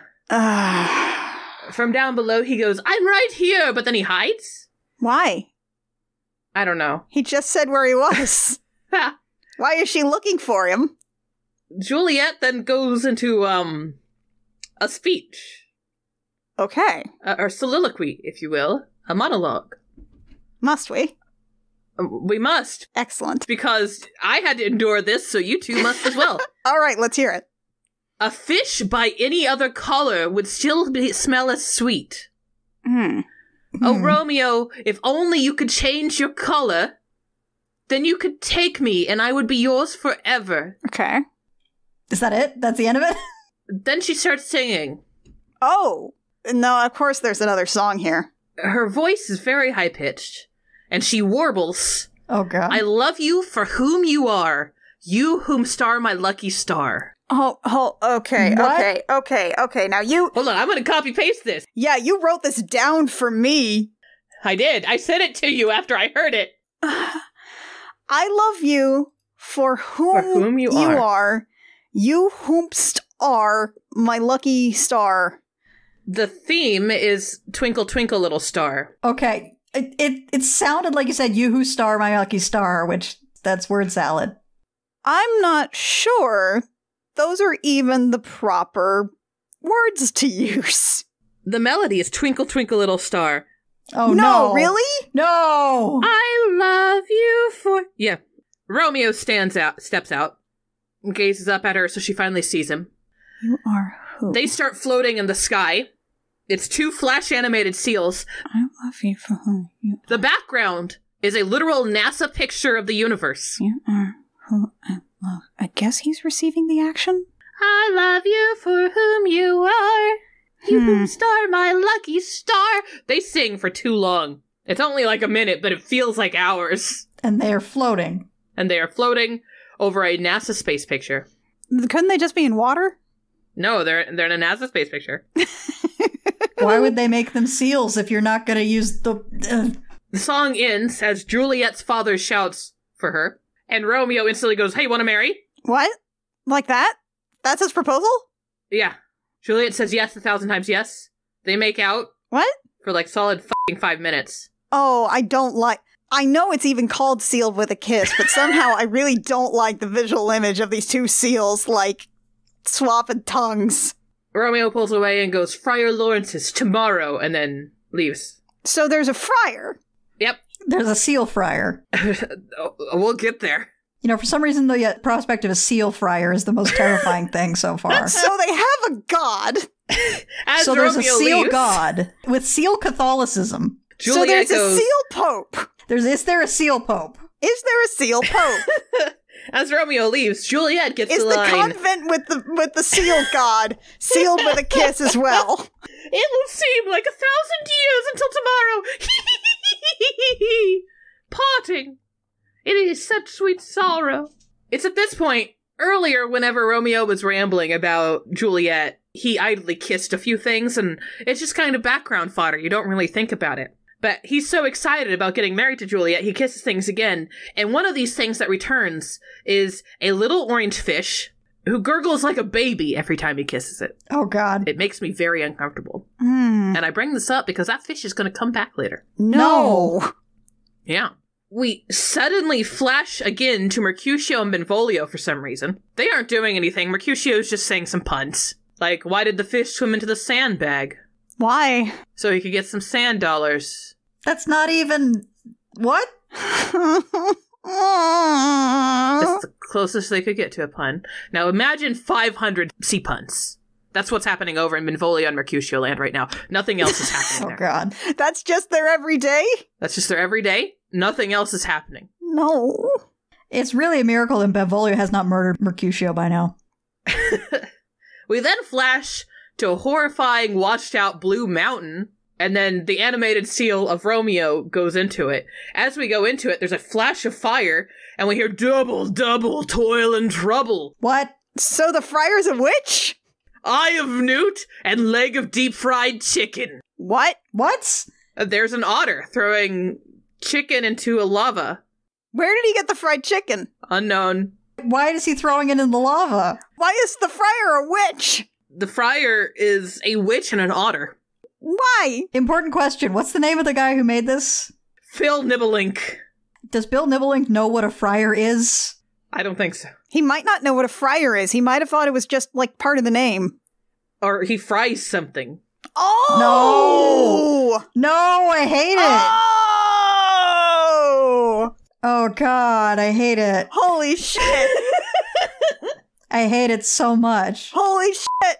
Romeo instantly starts pleading with Friar Lawrence. There is no seal god! There's no seal pope. There's just fried chicken! He starts pleading with him, hey, I need you to marry me and Juliet. She's a Capulet. So, okay, so the witch friar still has the power to marry people. Yeah, he does. That was granted to him. Did he get a certificate online, or...? Otter Friar Lawrence raises some valid points. Romeo replies to every single one with, but I love her. And? Otter Friar Lawrence eventually gives up because it's like talking to a fucking brick wall here, and it's like, okay. What follows is an In the Dark of the Night song. Like from Anastasia. Like from Anastasia. In the dark of the night, they'll be hiding. As Friar Lawrence starts throwing random shit into his lava cauldron. So when you say it's an In the Dark of the Night song, do you mean it's a strange interruption from the preceding thematic and visual elements with rock bugs? What I mean is it starts with da-da-da-da-da-da-da-da, and there's like dramatic, kind of scary bug flailing. And there's a dramatic cauldron. Yes. Okay. And the friar is throwing random things in there while singing about Capulets and Montagues, and as he does... Oh my god, he's an Ursula the Sea Witch friar. Yes. And a vision rises out of the cauldron. What? The vision is a bunch of white and brown seals dancing together. What? He can see the future. What's happening? And he's like, okay, this marriage should be great. What? I'm glad you said that, because my next note after that is just this. Just the word what in all capital letters. Yep. Juliet shows up at this point. Okay. They run at each other extremely awkwardly, and then they make out on screen for an interminable amount of time. I don't like that. We keep cutting to Friar Lawrence, who's leaning against his cave wall. And eventually he interrupts with, look, I can see you're in a hurry, I'll make this quick. We then get a slow motion kiss, dramatic royalty-free organ music playing, and we zoom out. And that's them getting married. And that's the end of Act 2. Okay. Yeah. So Act 3. Act 3 is when things go wrong. Act 3 is when we have been f***ing around for 2 acts. This is when we start finding out. Yeah, Act 3 is really fun because, like, the structure up to this point has very much been Italian romantic comedy. And this is where bodies start dropping. This is like if you were watching a Hallmark Christmas movie and somebody gets iced 2/3 of the way through. Yeah, we're about to do a hard pivot, y'all. Remember how we did all that fighting at the beginning of the play? Yes. In Act 3, Benvolio and Mercutio, both Montagues, meet Tybalt, reminder, the Capulet. Tybalt attempts to provoke Romeo into fighting. Mercutio fights Tybalt instead and is killed. This is the linchpin moment for the whole thing. Romeo... Hey, you know that gay funny guy? Yeah, he's fucking murdered. Yeah, and with his last breath, he curses you. Oh, a plague o'er both your houses, etc. In retribution, Romeo then kills Tybalt. And Aeschylus, the Prince of Verona, is like, what did I tell you guys? What did I just say? Stop it. Oh, what did I say? Did you hear what I said? I heard what I said because I was standing there when I said it. I told you to secure a witness, not to shoot up a neighborhood, not to do another dead body. Also, my cousin's dead now. Also, my cousin's dead. What the hell, guys? I left for 5 minutes. Look, Cap, this whole situation is getting out of control. You're goddamn right it's getting out of control. And then he banishes Romeo from Verona on threat of death should he ever return. Juliet, meanwhile, learns of Romeo killing Tybalt, who is like her cousin, that he is family. And despite being torn between her loyalty for her family and Romeo, she mourns her husband Romeo's banishment. Because, you know, they did get married last night. Romeo learns of the banishment order, realizes he will not be able to see Juliet again. Goes to Friar Lawrence, who suggests Romeo go to Juliet's bedchamber to comfort his wife. Capulet, who does not know of Romeo and Juliet's marriage, decides that the marriage of Juliet to Paris must now proceed, bidding his wife to make Juliet aware of Paris's love for her. The day of marriage has been decided. It will be Thursday. For some reason, it's always inordinately funny to me that it's just said, oh, next Thursday. And that's the thing, it's not even like next Thursday, it's like, oh, this Thursday. Later this week, you will get married. Oh, don't worry about it. We'll pull this whole thing off in time. We learn that Romeo has spent the night with Juliet. Don't worry, the children did in fact fuck. Juliet, who is now already secretly married to Romeo, learns that she's supposed to marry Paris. She tries to fight her father's wishes, failing to dissuade him. Juliet decides, well, if all else fails, she'll just kill herself. And this isn't necessarily a teen being like, oh my god, this sucks. I just gotta go kill myself. No, she's like, well, guess I'll just stab myself if I have to. Gotta do what I gotta do, I guess. It's a very sober decision on her part. Yeah. And that is Act 3. When we end this state, Juliet is pretty much committed to, you know, a bit like Buttercup in Princess Bride, of course. She's like, well, I'm just gonna stab myself with this knife. There is a shortage of perfect breasts, but here we go. Guess I'll die. And Romeo is skipping town after sleeping with his wife. People are dead. The situation looks kind of bad insofar as tensions are going between the Capulets and the Montagues. Yeah, things are starting to go wrong. Mm-hmm. So Romeo plus Juliet again is basically beat for beat this, with a few notable adaptation notes. Number one, I forgot to mention before, but the prince in this case is Captain Prince, the chief of police for Los Angeles, Verona. He's just a cop? He's a cop, which is kind of fun in terms of how it brings out that old law versus new law element, but also is just like, it's a bit weird. That said, it does give him the authority to fucking exile people. And also, when Mercutio is killed and he screams a plague on both your houses, there's a crack of thunder and the sky darkens, which means that there has been a literal curse laid upon both the Montague and Capulet families in this otherwise completely non-supernatural movie. You know, I do appreciate that at least, like, it sets aside taking itself very seriously to at least engage in a bit of the extreme melodrama that is present throughout the play. If there's one thing that Baz Luhrmann can do, it's melodrama. Also, during the scene where Tybalt shows up and wants to fight, Benvolio says, by my head, here comes Tybalt, and Mercutio says, by my heel, I care not. Then he puts his actual heel up on the table and he's wearing Heelys. So yeah, that's a thing to consider. And then a couple more things about the whole, like, historical context type stuff. First off, the reason that Romeo really does not want to fight Tybalt ties back to that whole marriage equals kinship thing. Tybalt is now a member of his family. He cannot kill a member of his family, therefore he really does not want to duel Tybalt. Also, it would probably make his wife sad if her cousin died. Not only that, but like kinslaying is, according to that ancient law, kinslaying is like, that's some old antiquity, Oresteia type stuff. You pull supernatural wrath down upon yourself through kinslaying.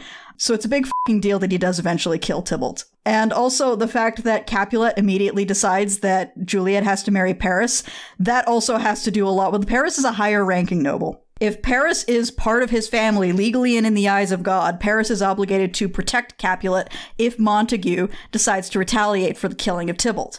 That's why it's so important to him that Juliet marry Paris. And that's why he gets so angry when she says she does not want to.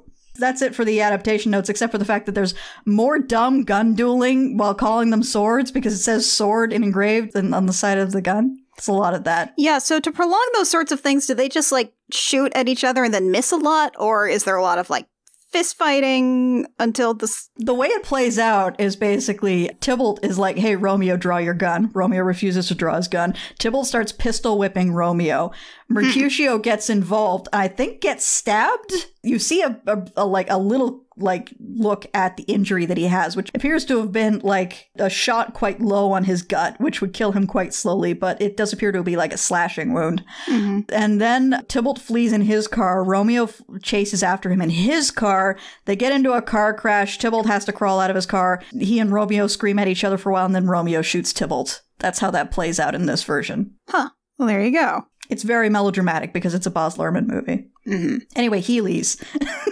Meanwhile, how's Gnomeo and Juliet? So in Gnomeo and Juliet, remember the toilet from earlier? No. Well, there's a wisteria growing out of it, out of the back, that at one point, Lady Blueberry tells Gnomeo, like, as you know, your father planted that wisteria, which raises all sorts of questions about, so the gnomes make additions and changes to the garden without the gardeners who own it realizing that there is another hand at work in their garden, I guess. What? Which raises all, I can't. So there's a wisteria growing out of the back of this toilet feature in the middle of the garden. And the toilet is never really remarked upon as being, hey, it's weird that there's a toilet in the backyard, right? Which leads me to wonder if maybe this is just some kind of, like, UK backyard garden thing that I'm just unaware of. So, important question. What accent do all these characters have? I mean, they're just various flavors of British. Interesting. I mean, it's even like the cars all have like British plates. It is very firmly set in England somewhere, but I couldn't tell you what region. But there's a toilet, and what happens is that Tybalt is like, haha, we're gonna plan revenge for them spray painting the little wishing well that I stand in front of. And also, like, the gnomes also clean off the spray paint off of the wishing well after Mr. Capulet, the human being, has seen it. So I don't know exactly how he thinks that changed. Because none of the lawn gnomes, as he knows it, are alive. And I can't do this. So anyway, Tybalt is like, haha, we're going to really just get back at them. This is going to be great. We're going to plan revenge for this spray painting by chopping down the wisteria. And Gnomeo comes back to discover that the wisteria has been mangled, that there are flowers everywhere, and Lady Blueberry is devastated because I guess this is the only thing that she has left to remind her of her husband. Her dead gnome husband. Her dead gnome husband. Not sure what happened to him or how. But gnomes can die. Keep that in your pocket. Got it. So they're like, all right, so we're going to make every single one of them suffer, Gnomeo, and hand Gnomeo, like, a whole thing of, like, weed killer, I guess, that they're going to use on the other garden. And he's like, every last one of them? All of them? Every single one of them, because, yeah, definitely, every single one of them. This will be fine. Don't worry about it. Meanwhile, we cut back to the Red Garden, where Paris is serenading Juliet. He doesn't sing a song very well. It's eidetic, it's not necessarily a musical, but he is singing an Elton John song, and there will be a couple more Elton John songs in here, to the point where, like, the score will flirt with Rocket Man a few times, more noticeably. Oh my god. Oh god. For reasons I can't quite fathom, but, like, he is singing an Elton John song badly at Juliet up in her tower, and Nanette the Frog is horny for it, and she imagines that it's much better, and also imagines Paris as Elton John with the big glasses and the big feathers around his shoulders, and also imagines herself covered in rose petals. Oh, no. With rose petals as though they're covering her non-existent titties. Oh, no. Like the American Beauty shot? Like the American Beauty shot. Why? Why? I don't know. But the frog's horny. And, you know, heterosexual sex symbol, Elton John. I don't get it, but that happens. Gnomeo sneaks into the garden. Juliet just, like, sees this whole thing with the Elton John fantasy happening, and she's like, yeah, I'm out. My boyfriend's over there. I'm gonna go say hi, because he just popped up from, like, underneath a stepping stone. You know what? That's legit. Shaped like a hippo in the garden. And then she's like, oh, I'm gonna go see him. She then sees Gnomeo pointing some weed killer at a whole bunch of tulips in the yard. And she's like, oh, I'm so disappointed in you. You were going to kill the flowers. And he's like, oh no, I can't do it. It was jammed. I can't. She's disappointed in me. I can't go through with it and destroy these tulips. So Gnomeo leaves. And then Tybalt's like, I'm gonna kill a gnome, actually. What? What? Then we cut back to the Featherstone Garden, where Romeo and Juliet are arguing about the whole thing. Featherstone is, like, trying to, like, keep the peace between them, but then they yell at him. He feels bad about it. And then they go back to the shed, where they discover a conspiracy board in the shed with a whole bunch of photos of the couple who used to live in the abandoned house. And, like, you know in Toy Story 2, when Jessie has a really sad flashback about being loved by a little girl and then abandoned? Yeah. Imagine that, but it's about a married couple who owned a house, got divorced, went to go see As You Like It once on a ticket stub, and they had 2 flamingos. Oh my gosh. But then they got divorced, and one of them took one of the flamingos. What? And when she moved away, she used Rosencrantz and Guildenstern movers. Why? I don't know. Why is that the reference they're dropping? I don't know. Why Rosencrantz and Guildenstern? The lawn flamingo Featherstone was abandoned in a shed. Nobody ever bought the house, I guess, that both of the divorced couple move out of. And you then have Jim Cummings in his, like, wacky European guy accent. Other people's hate destroyed my love. So I guess there's a sad backstory for the flamingo. Why did the flamingo need a sad backstory? I don't know. Like, it doesn't seem like it really does anything to reinforce the idea of, like, you know, don't fight, you should kiss instead, that the movie doesn't do by itself. I'm not sure what it adds to the piece. But Gnomeo is like, oh, can we stay together and build our own garden together in the abandoned yard?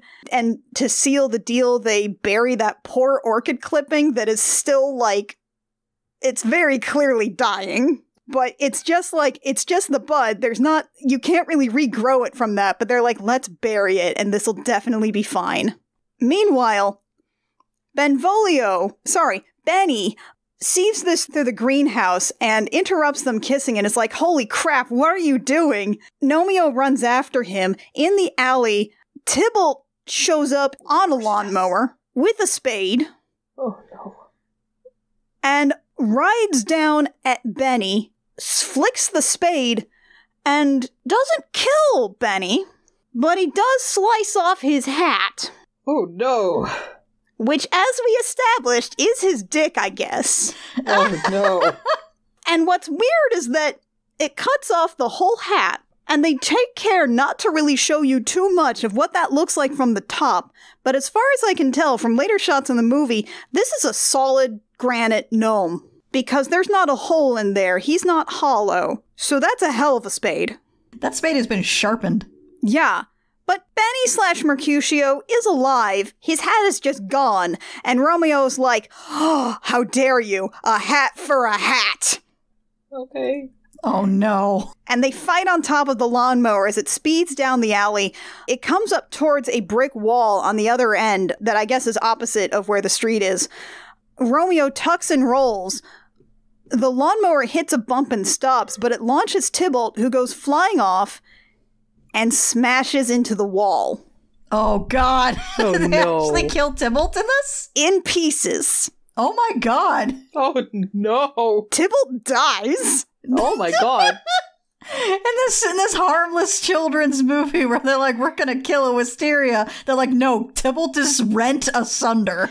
Tybalt is smashed into 1,000 pieces. There is a small pile of Tybalt, which is pretty gruesome in context. The red gnomes around him are like, oh, Gnomeo definitely just smashed Tybalt. But of course, Gnomeo here is absolved of all sin because he jumped off in time.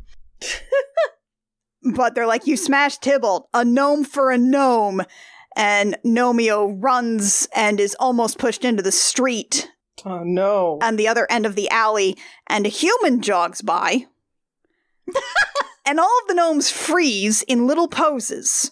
So what this human woman sees as she approaches the mouth of this alley is like 30 different lawn gnomes lined up at the mouth of an alley.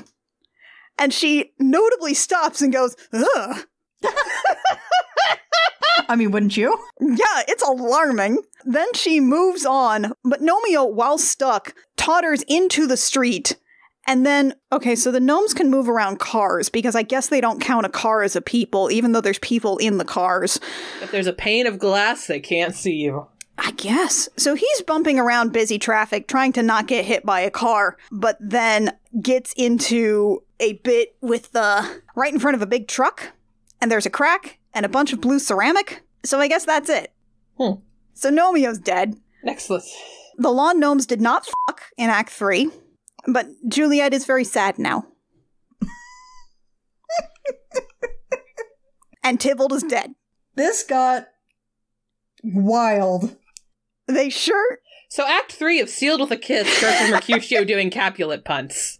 Oh, God. No, again, still? He's moved on from C puns to Capulet puns. How long until Mercutio dies? Well, it's Capulet jokes, mostly. Mercutio dies in this version, right? This goes on for an interminable amount of time. What kind of Capulet jokes? When Benvolio notices there's some Capulet sneaking up on him, and he's like, no, you need to stop.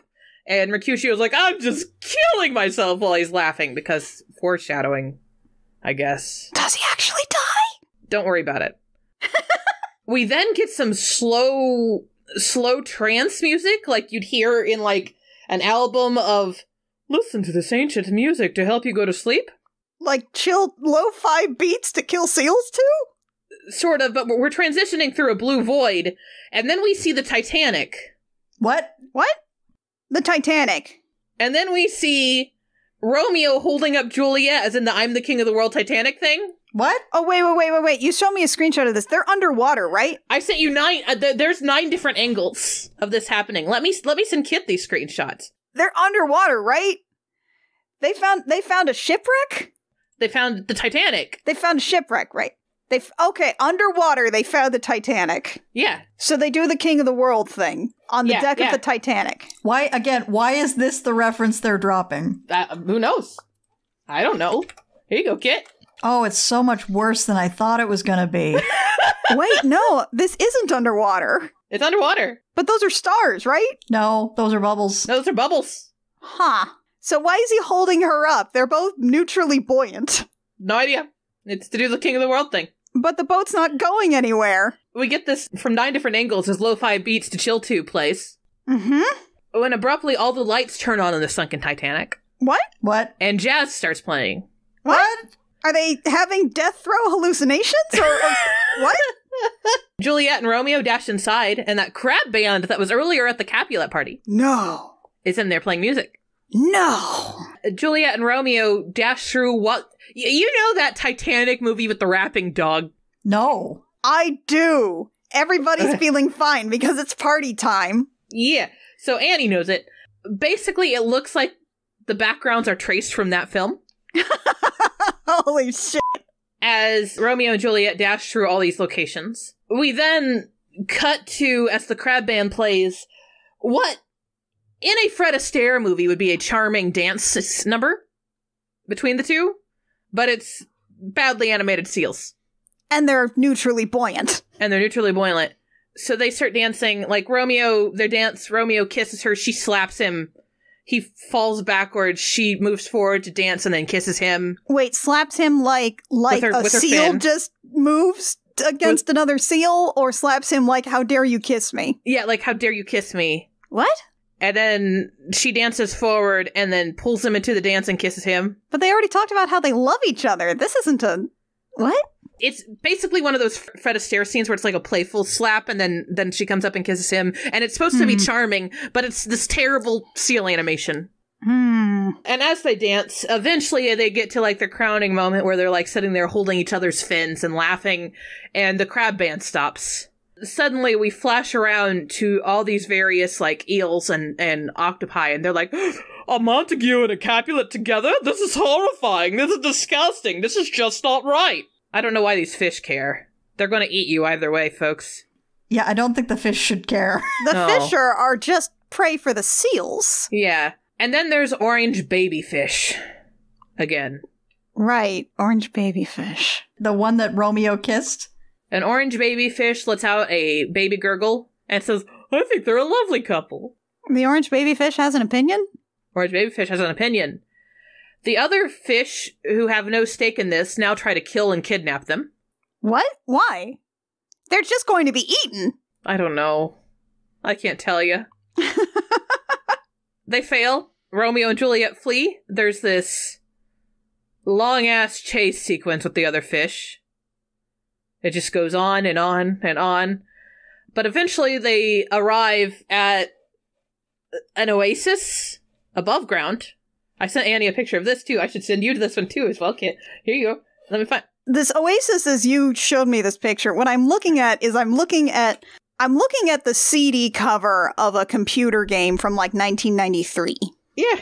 This movie was made in 2006. What? This looks like a free asset from RPG Maker 2000. Wait, 2006? Yeah. That's too soon. In this century? Yeah. Holy That's too soon for it to look like this. I swear to God, I would have thought that this was made, like, in the 90s. 2006. Oh my God. So they get to this oasis. They swim up to a seagull who's clearly traced from Scuttle in The Little Mermaid. Oh no. They swim up to him and they gaze doe-eyed up at him. And he goes, a Montague and a Capulet, and flies away. Romeo and Juliet are disheartened by this, but they jump onto that rock. And then Romeo reaches up and grabs the waterfall and moves it in front of them like it's a curtain. When does Mercutio die? When does Mercutio die? And then they start making out. You can see their shadows come together, so they're fucking. Oh no. Oh God. Why is this the children's adaptation that has them be fucking? No. In mine, they haven't even kissed yet. Oh, they kiss all the time and sealed with a kiss. No. In the background, we hear a little baby gurgle. The fish? It's the fish. It pops its head out of the water. To watch them? To watch them. Oh, God. No. And then it jumps out of the water and comes between their lips. No. And goes, can I kiss him too? What? Oh, God. And then the baby fish starts going on, are you going to have any babies? But not a stinky baby, a cute baby. Mackenzie, what is this? It's Romeo and Juliet sealed with a kiss. The little baby fish keeps babbling for a while, like someone just released their 2-year-old in the recording booth. It's incoherent. Eventually, after like 5 minutes of inane baby gabbling, the baby fish suddenly goes, wait, you're a Capulet, and you're a Montague. You can't get married. If the prince finds out, you'll be in big trouble. Okay, bye-bye. No, it says that in, like, baby talk with the W's? It's everything it says in a baby talk. Oh, no. We suddenly zoom backwards, away from this island, and we find out that the prince is there, watching this whole thing, watching them fuck. No! Prince Tybalt Paris. No. Romeo makes a joke about the prince, as he and Juliet are just now randomly swimming away. Suddenly, the prince is behind them, so Romeo and Juliet hide, and the prince swims past. And Babyfish zooms up again. He goes, he looked mad. I bet he's looking for you. This is all going to end in tears. No, is the baby an adult or a baby? I hate Babyfish more than I hate everything else about this movie. I hate Babyfish. I hate Babyfish. When does Mercutio die, Mackenzie? We smash back to Mercutio and Benvolio. Okay. Mercutio's still punning. Is our long national nightmare over? Mercutio is still punning. The Capulets are growing closer. The prince shows up. Wait, so this has just taken, like, what, 10 minutes? Yeah. 5? This has just been 10 minutes. Or they're just, like, creeping really, really, really slow. But the prince shows up before the Capulets can reach Mercutio. And the prince is like, where is Romeo? And Mercutio tells another Capulet pun. This upsets the prince. It upsets me. Mercutio keeps telling the Capulet puns. The prince screams, where's Romeo? Again. Mercutio finally pays attention to the prince so he can start telling fat jokes about the prince. Oh, because he's an elephant seal, and he is markedly larger than a regular seal. Romeo charges onto the scene, with Juliet watching from the distance. Okay. Romeo's like, hey, prince, I'm here. Hey! Babyfish in the distance goes, no! The prince turns on Romeo and says, Juliet is mine! Romeo says, Your Highness, you're too late. She loves me. There's gasping from all of the Capulets who are hanging out nearby. The prince roars and says, she loves you, and tries to squish Romeo, which is when Mercutio swings in and lands on top of the prince and starts telling more fat jokes. And then that transitions into other jokes, which are just about his appearance, which don't make very much sense. Such as, your teeth are so crooked if you sneezed, you'd stab your chest. Uh-huh. The prince and Mercutio and Romeo are now squabbling, and they end up on the rock with the tree. Okay. It's there again. The prince hurls Mercutio off the rock with the tree. Mercutio Mufasa's and grabs onto the edge of the rock with the tree. Okay. And is dangling. And Romeo goes, why the devil did you come between us? And Mercutio replies with, I thought it was for the best. Look for me tomorrow and you'll find me a grave seal. No, he quotes Mercutio's, like... That's when he quotes actual Mercutio? Yes. That's Mercutio's, like, death throw shit. Yep. And then he falls into the water. To be or not to be. He's a seal! Okay, yeah. but that's like, he'll be fine. He can breathe, he can swim, he's fine. He's in fact dramatically fallen several times before and landed in water and been perfectly fine. But the movie makes sure to fixate on this and show him falling unmoving into the water. He's fine. Don't worry about it. He comes back later. I know you're very worried. What? Oh. What? Oh. All the Capulets and the prince start laughing. Romeo cries in anger and hurls himself at Elephant Seal Prince Tybalt Paris. And the cliff with the tree on it breaks and falls into the water, but don't worry, it's fine. Of course it is! And it breaks, and they go tumbling down, and they land on the beach where they're unmoving. In the background, it never actually fell. It's still there, despite having fallen, because I guess they didn't want to make a new art asset. Juliet charges up and dives on Romeo. They start making out again. The prince stares at this, and he gets pissy again. And then the prince says, I banish you, Romeo, to Shark Island! Ah, yes. Shark Island. Which is a threat I forgot existed. I completely forgot about Shark Island until you brought it up again right now. Juliet goes, Romeo! And Romeo says, Juliet! How does he have the power to banish him to Shark Island? On whose authority? Because he's the Prince Elephant Seal. And Juliet goes, No, your majesty, I love him. Don't do this to us. And the prince replies, No, Juliet, you will love me after we marry tonight. Romeo just kind of dully accepts that he's banished to Shark Island and just starts swimming away. He's not even escorted. He's just like, go, and he's like, okay. He just goes. This completely unenforced exile. Yeah. Juliet starts frantically running along the beach, and as she runs, the beach fades out, and we get flashes of the movie we just watched. What? Of people saying, you can't marry a Montague, and I love you, Juliet, marry me. Volcanoes go off. To showcase her inner turmoil? And then suddenly we flash to the villain song. Oh no. Jazz starts playing. Oh no, I forgot this is a musical. I keep forgetting. Prince Elephant Seal Paris Tybalt dances in lava. What? While surrounded by volcanoes. Does he know the friar? I guess. He's dancing about how he's marrying Juliet, but he can't sing, and as stated, he is like 20 feet away and very drunk, so Good luck understanding what he's saying. So is that Act 3? There are stars encircling him, serving as his chorus, and they all sound like babies. What act is this? This is still Act 3. We're not to Juliet being sad yet. Oh my god. Okay, so the song happens. He bathes in magma, and the stars continue to sing. The prince talks about because he's fat, he's worth more than Romeo. And then he takes a bath in magma, and Juliet collapses sad in front of the cave that Friar Lawrence is in. We'll get to that in Act 4, and starts sobbing about how she misses Romeo. And that's the end of Act 3. That was so much. So I understand the creative decision to merge the characters of Paris and the prince. It makes a kind of sense. To merge Paris, the prince, and Tybalt seems like lunacy. Because he can't die. There's nothing that makes sense in Sealed with a Kiss. At this point, my mind has just transcended. At this point, I am 15 minutes from being done with this damn film. There's only 15 minutes left? There's 15 minutes left. But there's 2 acts for the play. There's 15 minutes left of this film. Holy shit. Okay, so Act 4 then.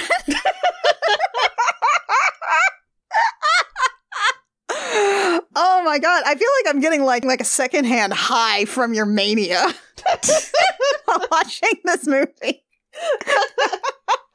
Holy shit. Let's reel that back in and talk about the play again. Oh, so Act 4 of Romeo and Juliet.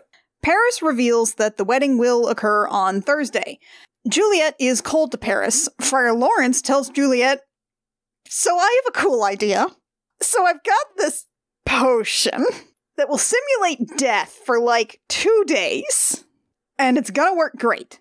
I think the words 4 and 20 hours are used in the actual text, so a day. So this is gonna make you seem dead for like a day, just completely dead.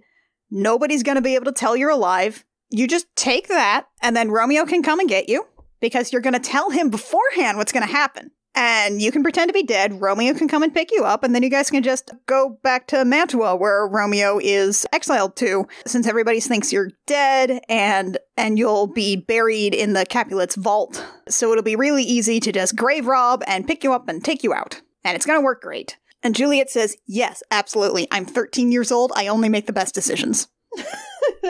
It's all the drama of killing myself without actually having to kill myself. It's everything I ever wanted as a dramatic 13-year-old girl.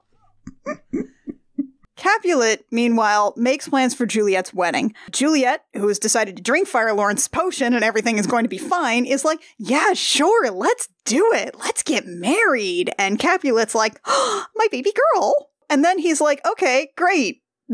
You should definitely get married to Paris, and it's going to make you feel so much better after your cousin Tybalt died. So, you know, you're really into it? Let's move the wedding forward. It's going to be on Wednesday morning, not Thursday, as previously planned.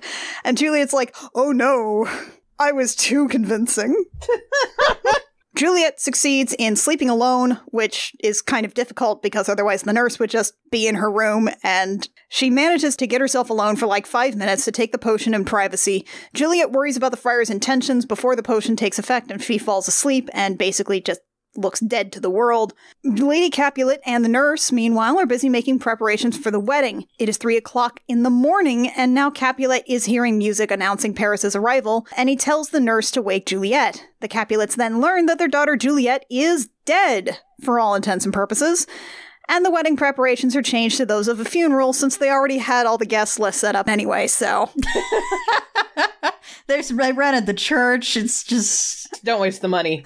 We already put down the deposit. We've got the flowers. This is just the most economic choice. The caterers have planned a whole menu. We had this whole thing all set. The guests are already... You know what? We'll save on the catering. Let's just save on the catering. And yes, it was completely normal for funerals to happen this quickly in historical context because they weren't really embalming bodies and they would start to smell very quickly.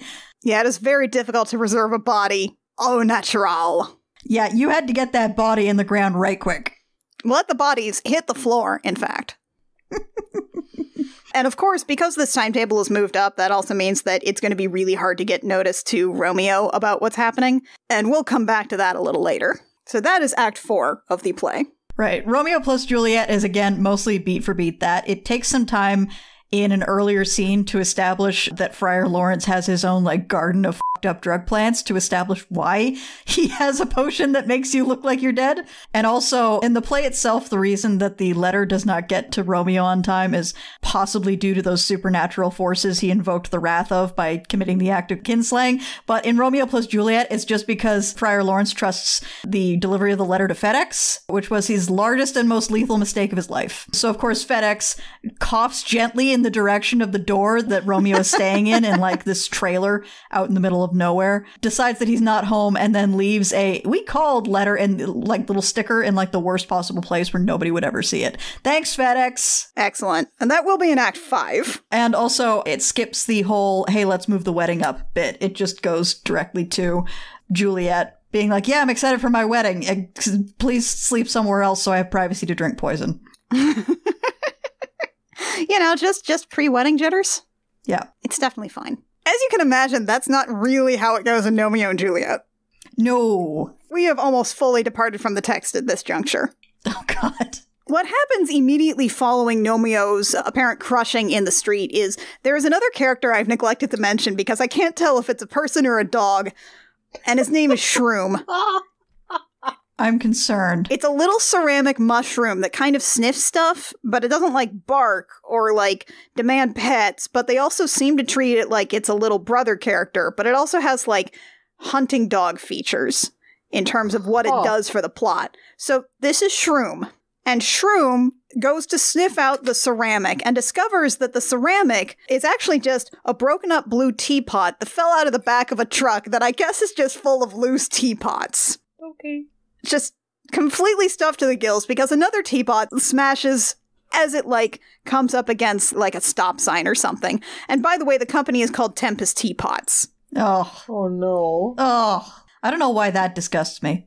Yeah. It's the loose teapots that really get me. They're not, like, packaged in anything. Gnomeo, who has grabbed onto the mud flap, manages to escape, only to then be grabbed by a bulldog that has been wandering around the alley at night previously in the movie, which I guess is just a thing you do still? In 2011, you just let your dog out at night? I thought that was something people just did in, like, the 60s, which is why they do it in the Flintstones. I wouldn't rely on the kind of Hollywood writers that would produce a movie called Romeo and Juliet to understand what it is normal people do.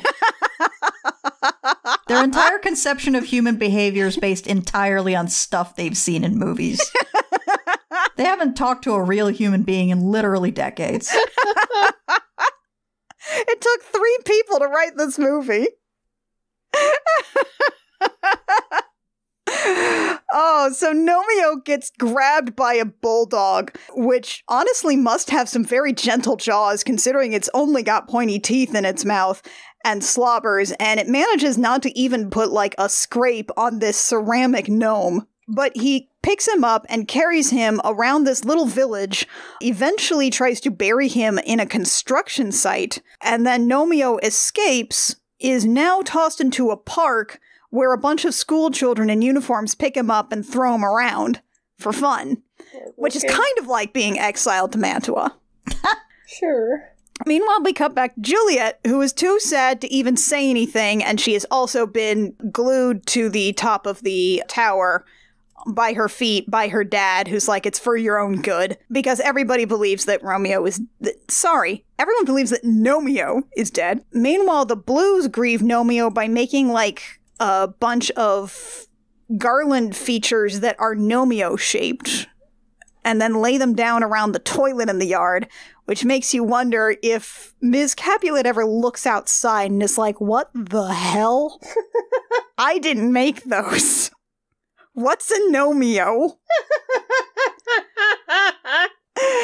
Benny, meanwhile, decides to swear revenge, and he is going to sneak into the house, ignoring Shroom, who tries to get his attention, but Shroom is nonverbal. So Shroom goes to the garden, finds Featherstone, they do some wacky Lassie fell down the well jokes. Oh. Yeah, and eventually leads him off down the street, because again, it doesn't matter if a car sees you, it just matters if, like, a person sees you. All of the jokes in this movie sound like the person who wrote them theoretically knows what a joke is. He's heard of jokes. Yeah, he's never fully understood one in their life. He knows that people say jokes, and that when you say jokes... He knows they exist. It's like when a little kid, like, figures out their first joke, and they know it's a simple stimulus response thing, but they don't understand why things are funny or how. Simply that you say these words in this order, and then laughter happens. Benny, meanwhile, has snuck into the house, finds the laptop, and there's a sequence where him touching the keys makes little, like, sounds, like little error message, like bonk noises. And somehow this also works when he uses the touchpad. And so there's an extended bit where he does a little dance on the touchpad to make things happen, and it does like a synth beat, and... Oh, for God's sake. I guess it's funny. Anyway, he buys the Power Thirst lawnmower that costs about 10,000 pounds. Oh, God. Yeah. And there's a porcelain doll on a table on like a shelf above the laptop, who then looks down at Benny, mimes with her fingers, "Call me." Oh my God.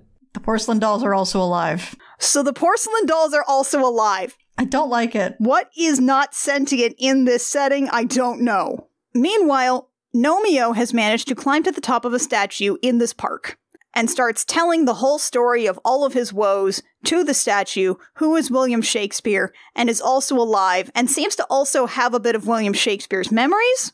What? And is voiced by Patrick Stewart. Haunting. I hate it. Yes. And the statue is like, there's remarkable similarities to another story I know. No. No. And he tells Gnomeo about how they do the thing. Juliet feigns her death. Spoilers for Act 5. Romeo takes poison. Juliet stabs herself. And Gnomeo is like, they both die? That's a bad ending. Oh my God. And Shakespeare is like, well, I guess he could have gotten back to Juliet in time, but, you know, it is a tragedy. I like that they both die. They talk about how Romeo could have gotten home to avert disaster and save Juliet, but it misses the point where Romeo doesn't get the message that Juliet's only pretending to be dead. He just thinks Juliet's dead, so there's not like going back to save her. So the movie itself isn't totally clear on exactly what happens in the play Romeo and Juliet. And also these 3 Hollywood screenwriters trying to prove they're smarter than a 500-year-old playwright. It very much smacks of like, we can do a better version of this story. Oh my God. With garden gnomes. With garden gnomes. And Gnomeo is like, but there should be a different ending and a better one where they both live and they're smart or something. And that pretty much sums up modern screenwriting, doesn't it? And the statue's just like, I don't know, man, it's a tragedy. I don't know what to tell you. At some point, he figures out that something bad is going off at home. I think Shroom and Featherstone find him, and they rush off. That part's not in my notes, but that is basically the end of Act 4 for this one. We bought a lawnmower with 1 hour delivery. Miss Montague was going to have a 10,000 pound bill, probably with like another Hunsky for shipping. Oh boy. And she's an old lady. They don't give you free shipping if you spend $10,000 on a lawnmower? I don't think so, because there was free shipping and then he selected the 1 hour delivery. Oh, for God's sake. And this is from like a small website that only sells lawnmowers. So... Lawnmower.net. The good news is it's the UK, so at most it's a 5-hour drive. So this like octogenarian who's probably on a pension is she's gonna be getting a fun bill later. We bought a lawnmower and we dunked on Romeo and Juliet in our movie Gnomeo and Juliet. That's our Act 4. Fuck's sake. In Act 4 of Sealed with a Kiss starts with Romeo sitting on Shark Island and staring into space. Oh, God. Which is a lot like Mantua. Baby Fish shows up. No, Baby Fish? Oh, God. Baby Fish is back. I thought we were done with this character. No, Baby Fish stays until the end. No! Baby Fish shows up and just rambles incoherently for a few minutes. And then, abruptly, Baby Fish starts singing Twinkle Twinkle Little Star. No.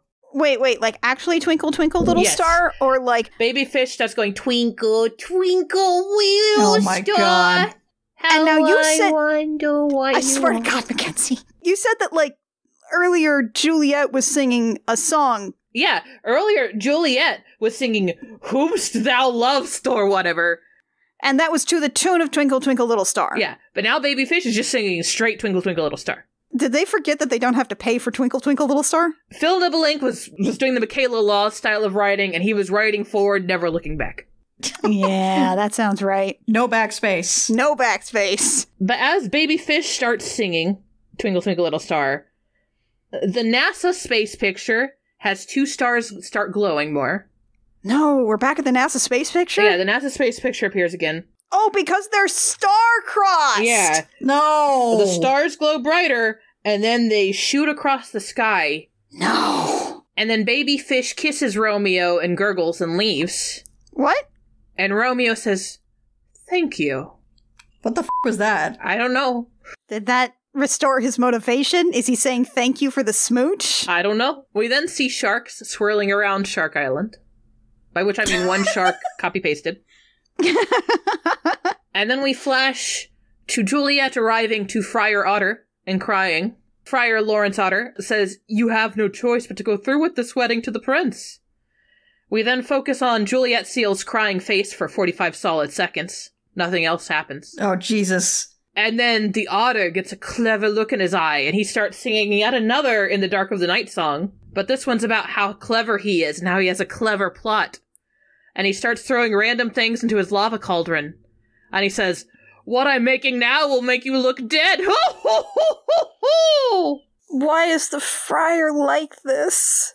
He puts the lava poison into a clamshell and hands it to Juliet. Lava. Lava in a clamshell. Juliet holds it, and she takes a drink and falls dead. Immediately? And Mercutio, sitting at the entrance to the cave, no, we did not know he was there until this moment, says, "Oh, what a tangled web we weave." Oh, first off, f*** off, Mercutio. Second, if you do drink lava, you will in fact look like you're dead. Because you'll be dead.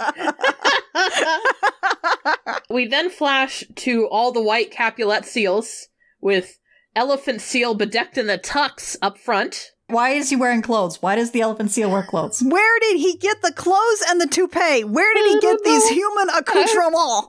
The toupee isn't back. The toupee is gone. Where did he get people things?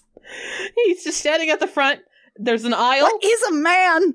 The wedding march starts playing, and then Friar Otter shows up carrying dead Juliet. Oh god, I just realized a seal is technically a featherless biped. Oh no.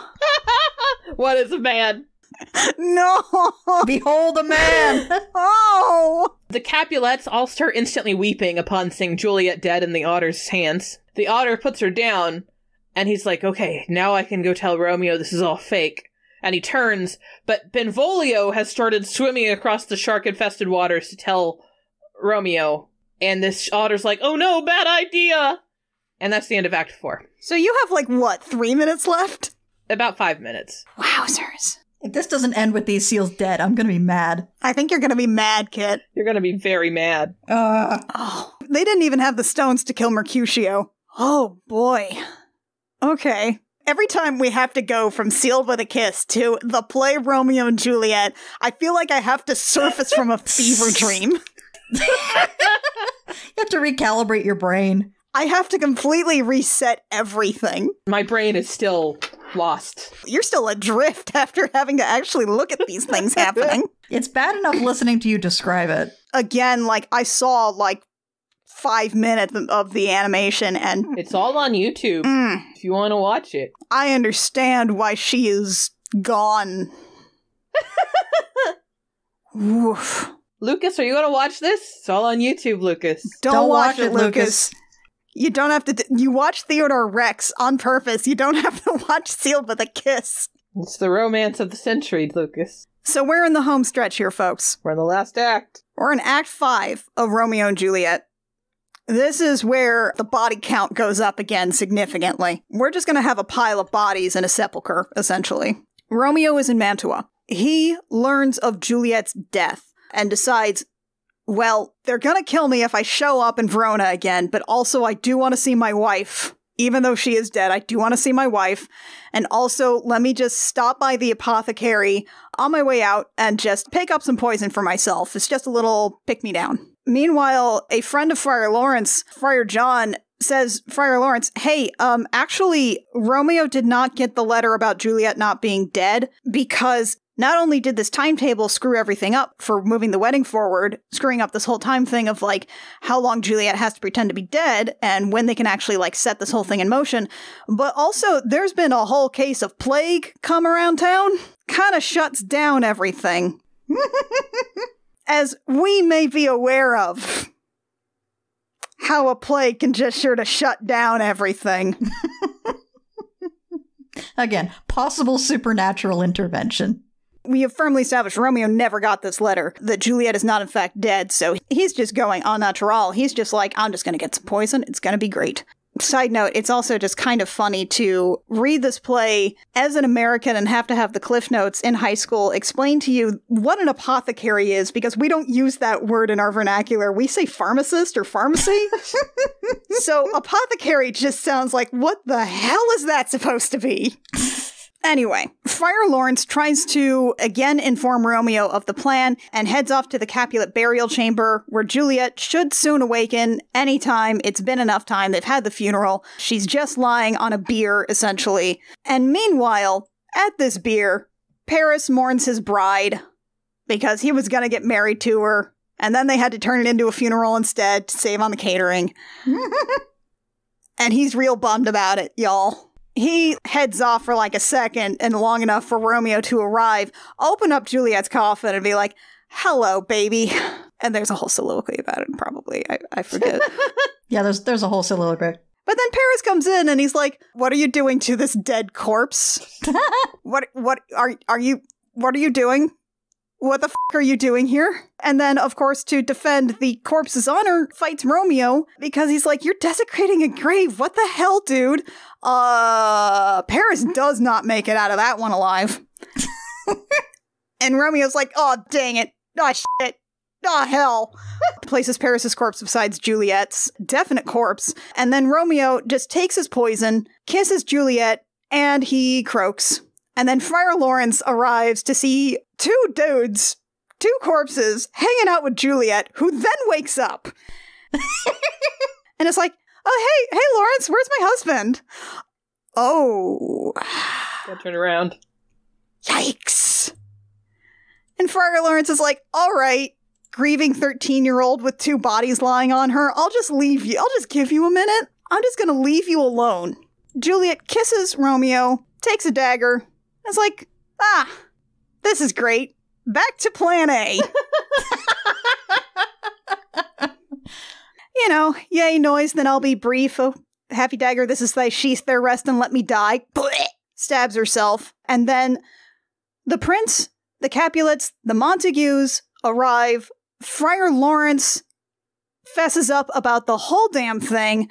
And this summary is very funny because it says the prince scolds the two families. Which this sounds like a very funny way to describe being like, look at what you fucking did. Yeah, scold is a technically correct word, but not an emotionally correct word. No. Scold is something you do when, like, a child spills juice on the floor. Scold is what you do when your cat spills your onions. You don't necessarily do that when you're looking at, like, 3 bodies piled up on top of each other after a series of wacky hijinks to try and get married. Eventually, the Capulets and Montagues are like, oh, right, well, maybe this has gone too far. How about we just stop this for a while? Let's just not. And then this ends with the prince basically turning to the audience and being like, so how about that play, huh? To be fair, most Shakespeare plays end with a character turning to the audience being like, so how about that play? A glooming peace this morning with it brings. The sun for sorrow will not show his head. Go hence to have more talk of these sad things. Some shall be pardoned, and some punished. For never was a story of more woe than this of Juliet and her Romeo. That's all, folks. How about that play, folks? How about that play, folks? How about that play, folks? Talks amongst yourselves. Tell your friends. I'll give you a topic. Romeo and Juliet, discuss. So Romeo plus Juliet does most of that. Romeo, in this case, like I said, he's living out in basically Burning Man country in a trailer. FedEx fails to deliver a letter, and then Balthazar, who bursts in on the funeral for no apparent reason, then goes off to tell Romeo that, yo, your wife's dead. And then instead of the other monk coming to Friar Lawrence and saying, hey, I couldn't deliver that letter, he instead has a presentiment that something is wrong, goes to FedEx, and FedEx is like, yeah, nobody answered. We coughed quietly in the direction of the guy's trailer. Nobody answered, so we figured the letter was undeliverable. We did everything we could. We did absolutely everything we could. Thanks, FedEx. The true FedEx way. Romeo comes back to Verona, Los Angeles, and then they cut the duel with Paris in favor of a helicopter chase where the cops are after him, and he ends up holding someone at gunpoint outside of the church. Come again? Helicopter chase. Hold up. They just wholesale replaced the character of Paris with helicopters in this sequence. This also means that Paul Rudd makes it out of Romeo plus Juliet alive. Holy shit. The part of Paris for the remainder of the film will now be played by a helicopter. With the prince in it. A helicopter with Paul Rudd in its tummy. No, Paul Rudd's not in the helicopter. The prince is in the helicopter. Prince is, right. The police. Captain Prince, the chief of police. Forgive me, I got confused by Mackenzie's Prince Tybalt Paris. So yeah, Romeo holds someone at gunpoint so he can get inside the church, sees her lying out on the beer. Before he went to the, quote, apothecary, it was clearly just like a drug dealer in a basement, which was very fun. And so the vial of poison he's got is like this teeny tiny little vial, absolutely tiny. Excellent. The main change with the Romeo poisons himself scene, he does the whole soliloquy. He skips the part where he kills Paris. He drinks the poison, but in the lead up to him drinking the poison, you can see Juliet starting to stir on the beer. And then as he drinks the poison, she actually touches him on the cheek. So the last thing he sees before he dies is that Juliet is alive. Ooh, that's good, actually. That's actually, that works. That's some good quality Baz Luhrmann melodrama. And then the final soliloquy is not Captain Prince yelling at Montague and Capulet. The final soliloquy is again delivered by that little vintage TV with the news broadcast on it. Nice. Well. Oh, also Juliet shoots herself in the head instead of stabbing herself. Oh, shit. Oh, shit. Romeo has his gun on him. She's just like, oh, I'll kiss you, because poison. And then there isn't enough poison. So she has a good cry and then sees that he's got his gun on him still and shoots herself in the head. Yowza, that is a bit more dire than a stab. It's a lot. Woof doodle. I remember being on web forums for years afterwards, and if you were edgy, your signature image was that picture with Juliet with the gun to her head. Great. So that's Romeo plus Juliet. Right. Well, Gnomeo and Juliet has lawnmowers again. Because the Power Thirst lawnmower has arrived, and Benny is basically doing a Mike Mulligan tear shit up. Look at this fucking lawnmower. This is gonna be awesome. Why the lawnmowers, though? Well, the lawnmower is it's a riding lawnmower, but it's like a riding lawnmower for somebody who is extremely insecure about everything in their life. Benny gets on the Power Thirst lawnmower. Of course, it's got an onboard touchscreen user interface and voice recognition and cameras and a little computer voice that I think is still Hulk Hogan. Side note, f*** Hulk Hogan. It starts wreaking havoc over the red yard. It just tears down the fence and just starts rolling over all of the little features and flowers and stuff. But then the mower throws Benny off, and now it is surpassed its masters and wants only for destruction. The gnomes, while this is happening, start fighting again. Paris is there. He is sort of metaphorically slain, but mostly he's just pummeled by blueberries because they're fighting with fruits. Yes, of course. Okay. So Paris gets hit with blueberries and falls over, but the frog is like, oh no, I love you, or something, because they get together, the nurse and Paris. Oh god. Yeah, the score keeps doing this danger theme that involves Rocket Man. Oh god. Oh no. It's very weird. Juliet, who meanwhile is still glued to the tower, is now in the sights of the lawnmower, which has decided that that is the point it needs to destroy, is Juliet specifically. I don't know why. But Gnomeo arrives just in time to try and take her away and scoop her up, but they can't get the glue off of her feet, and Romeo and Juliet cower together as the lawnmower approaches. They straight up seem to agree to die together, not quite in a Toy Story 3-way, but oh god, very much like, oh, no. We will die here, let's be together. Oh, for fuck's sake. Lady Blueberry and Lord Redbrick both see their children up on this tower. And then the lawnmower, launches itself and lands on this, tower feature.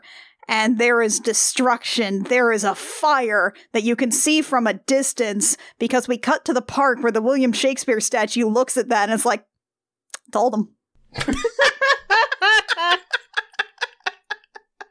What the fuck? Just a very petulant statue of William Shakespeare, told him it was going to end badly. I knew it. Told him. It's better as tragedy. Back in the gardens, gnomes slowly rise from the debris and gather at the remains of the tower. Blueberry and Redbrick are like, oh no, our children are dead, our gnome children. Don't ask us how that works. Don't ask us how these gnome children came to be. You don't want the answer to that. You do not. Shroom is also there and sniffs at the rubble and slowly shakes its mushroom cap to say no, they're definitely dead. Everyone grieves the loss of Gnomeo and Juliet, and the parents are like, ugh, you're right. We're both to blame here. Our feud killed our children. Let's lay the feud to rest. And as they shake their hands, some speakers start kicking in. No. And there's the strange muffled sound. Oh no. All the birds sing words and the flowers croon in the tiki tiki tiki tiki tiki room. And the features that were turned on by the switch start pushing the rubble up around them. And from the debris rise Romeo and Juliet, completely fine. I hate this. Oh my god. I hate this so much. I would have thought that, maybe seeding in the first act that Juliet is really delicate more than she knows would be like, oh my god, what if she, breaks? But they're gnomes. They're lawn gnomes, so maybe they can just glue them back together. But then Tybalt dies? So we've established that lawn gnomes can die, and then Romeo and Juliet don't die. They don't die. They're fine. They're completely fine. Gnomeo turns to Juliet and says, I don't know about you, but I think this ending is much better. Fuck you. And not only is there that, but also Juliet doesn't know what the hell he's talking about. The movie doesn't acknowledge that, but Juliet would have zero context for whatever the fuck he's saying. Fuck you, movie. Ms. Montague and Mr. Capulet both arrive home at the same time, and you hear them screaming at the destruction of their lawn. And because it's the most 2011 movie that could happen, it's a dance party ending. No. There's Elton John weather vanes. There's a big dance party. There's not even much of a conclusion to, did they not put the fence back? Did they rebuild the yards? Maybe they're all purple now because that's what happens when you mix red and blue. It doesn't show you any kind of denouement for what happened with the yards, or did Montague and Capulet decide to be friends. Nothing. It's just them dancing. They're doing a line dance where, as though they're doing a casting call where everyone is facing the audience. They just all get into a line that's perpendicular to the camera and couples dance down the line. Also, Tybalt's here? Tybalt died though. Tybalt got glued back together, and I guess that restored consciousness to his tiny ceramic frame. Oh no. For fuck's sake. Benny got together with the porcelain doll. Right, of course. Heterosexuality. Yes, of course. Yeah, he went online, back on the laptop, ordered a used lawn flamingo for Featherstone that it turns out is his flamingo wife, which, by the way, is a completely identical flamingo, but there's some Sharpie lines for eyelashes on the side. Of course. So they get back together. Some aggressive heterosexuality in this. I can see why they cut Mercutio. That bitch gay.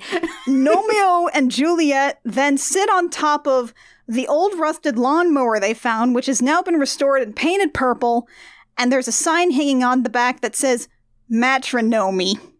No. Matronomy. Matronomy. No, I refuse.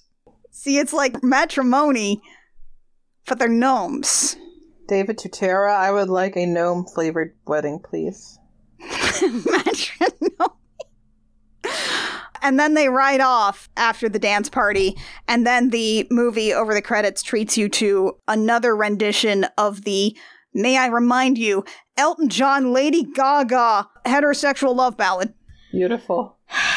It was nominated for a few awards. It did not win any of them. Because it was a joke that went too far.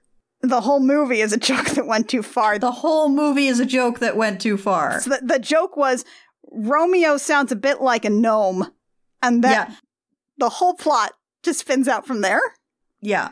The whole joke was, hey, what if Romeo and Juliet but garden gnomes, so it's Gnomeo and Juliet? And then they decided to make a whole ass, from the sounds of the actors, in a very expensive movie.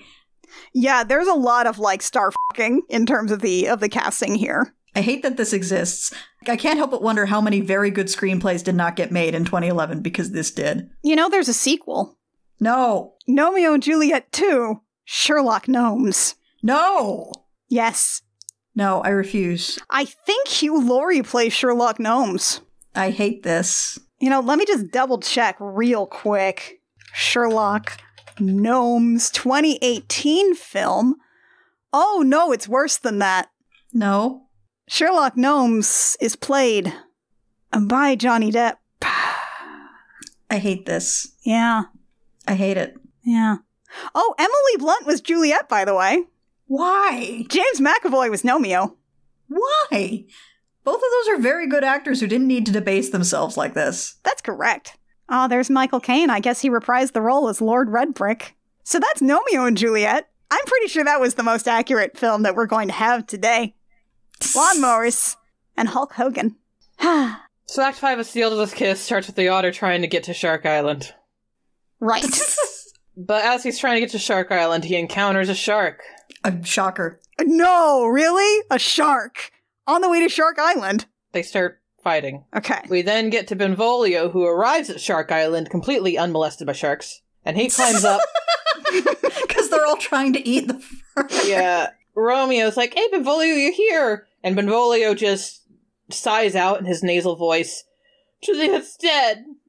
And then we smash cut to a black and white seal face of Romeo for 30 seconds. I counted. 30 whole seconds. Wait, why is it black and white? He's brown. Yeah, just black and white. Because it's supposed to show his heart, I guess. Also, they were padding for time at this point. They were running under. We then cut to what looks like a tentacle flailing and dancing and singing about sharks. No. But it turns out that's the otter's bare tail, because I guess the shark ate his fur. What? And it's just flailing around. He's skinned? He's just skinned. And it's attempting to seduce the shark with his butt. What? No. The shark grabs the otter and yoinks him down, and in the process yoinks so hard that they fall onto the Titanic.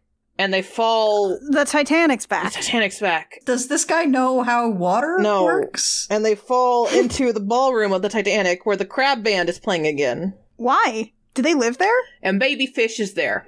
Baby Fish is back? Why is Baby Fish still in this movie?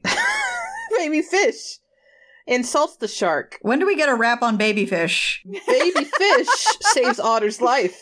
Oh my god. Baby Fish guides Otter through the Titanic while the shark is following them. Baby Fish is integral to the plot. I've learned from looking at IMDb that her name is Kissy the Kissy Fish. No! I hate it. And Kissy the Kissy Fish guides the shark into a net and turns around and says, "You're in time out. I'm asking you politely once to stop." The shark keeps going. She goes, "I'm asking you politely twice to stop." And the shark keeps going. No! And then it breaks through the net and it like opens up its mouth to eat her and the otter. And she goes, "Okay, I warned you. Here's my school friends." And a bunch of identically copy-pasted kissy fishes show up. No. And she goes, "Okay, everybody, you know what time it is. It's spanking time." No. And all the baby fishes start spanking the shark. And the shark starts yipping like a chihuahua. No. And runs away. No. I hate this. You said there were only 5 minutes left. Why is this still in here? There are only 5 minutes left. And Baby Fish says, Estella Vista, B. What? I'll be back, gurgles and swims away. Hasta la vista? Estella Vista, B. Like, I'll be back. Like the Terminator. Like quoting the Terminator. Yes. Huh? And then she gurgles and leaves. Then we smash cut to Romeo walking down the aisle of crying Capulets towards dead Juliet, who drank magma. And it gets up to her and stares at her. Are they underwater or above water right now? The other Capulets stop crying and stare at him as he approaches. No, where are they? Are they above water or They're underwater? above What water. are the physics of the scenario? They're above water. Okay. Sure. He's walking. All right. Romeo kisses dead Juliet, and a blue haze forms over their lips. No, it's and then a bubbles start magic... popping up, and he faints. Is it a magic true love potion? We then zoom out, and a bunch of seals, as they've passed out. I think I got a picture of this. Let me see if I can find this picture for you. I know you want to see it. I know you do. I don't think we do. No. I know you do. Why wouldn't you want to see it? I did get a picture of this. Excellent. Perfect. I love this. Okay. We zoom out on all these intermingled seals as they lie dead next to each other. This is the ironic seals are together thing, except you think they're all dead, or? Yeah. While we zoom out, we get Twinkle Twinkle Little Star in minor key. What? Jesus Christ. What? Like a movie trailer? In minor key. Friar Otter runs up. See what your hate did? Baby Fish hops up next to Friar Otter and is like, yeah, see what your hate did? Oh my god. I hate you, baby fish. I hate you, Kissy the kissy fish. All the seals start crying. And then in the distance, there's a cowabunga. No. No. And we pan to Mercutio surfing in. No. And Mercutio lands on his wave next to dead Romeo and Juliet and just screams at them. Literally just a scream. No. Just a wordless scream? A wordless scream. Like just ah. Just ah. Which causes Juliet to wake up. What? She giggles and kisses Romeo. What? Who wakes up. And they kiss. Why did they both die? And that's the end. That's the end of the movie? Yes. There's no denouement for you? There's no denouement. They just kiss, and then it smash cuts, and it's over. There's no credits. There's no credits? That's just it. There's no credits? It ends. And that's it. No! That's our ending. Mackenzie, I hate this. Holy shit! That's the movie I watched, guys. Oh my god! God! I hate dance party endings, and even... Wow! It just ended. Mercutio screamed, Juliet woke up and kissed Romeo, and then it ended. Holy shit. Okay. So obviously in terms of whose adaptation was the most accurate, obviously that goes to Kit, but I want to know which one of us gets second place. I think it's honestly sealed with a kiss. I don't think quality is a factor here. I think it might actually be sealed with a kiss. Yeah, you didn't have lawnmower races. I didn't. You mostly just had seal fights. Yeah. And they did actually get married and fuck. Yeah. The seals did fuck. That is important to the narrative. Seals did fuck. It is actually genuinely important to the narrative that they fucked, because that means the marriage was consummated and therefore, like, binding. Also, the prince just kind of disappeared. Wait, yeah. He's just not there He's anymore. just not there anymore. Wait, yeah, what happened to him? I don't know. He was there, and then Juliet was brought dead, and the prince just stopped existing in this film. The wedding is over and he just left? Just left, gone. And then it ended. I don't know. Wow. So, with that, we have proven that Romeo and Juliet gets adapted wrong. Okay, so, like, I mean, the big thing, right, is that, like, so many adaptations just show a fundamental lack of understanding of what are actually the important beats in Romeo and Juliet that you have to hit in order to tell the story that it's about. Like, they do have to die. They do have to die. That is part of the whole thing. They have to fuck and they have to die. They have to fuck, marry, kill. They have to do all three. Not necessarily in that order, but the whole deal is that, yeah, Romeo and Juliet are dumb kids who make dumb decisions, but none of those decisions would have been lethal if it weren't for this fucking noble blood feud between these two houses. Yes, the whole idea is not necessarily that Romeo and Juliet are the dumbest ass teens in the world, which they are because they're regular ass horny teens. They're 13 and 15. They can't be held responsible for making, like, good decisions. When you're that young, literally everything that happens to you is the best and or worst thing that's ever happened to you. Their brains won't finish developing for another, 10 to 12 years. But it is the fact that blame is very firmly placed upon the parents and the entire family around that has just allowed this whole shit to just keep going over and over again to the point where, it got to this juncture. The problem is that we have reached this scenario in which all of these very stupid decisions made by horny teenagers seem like they might be good ideas. And it is, again, about that whole, the law of ancient blood feuds versus the modern law of you can't fucking live like that. The cycle of revenge never, ever ends. Hypothetically, it is about an attempt to break a cycle of generational trauma. But this one just sort of inflicts more trauma. A bigger trauma to kill all the other traumas. Like a kaiju that you, when you build a Mecha Godzilla to fight all the other kaiju. Is that a good idea? No. Is it an idea? Yeah.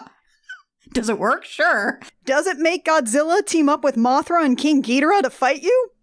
Sure does.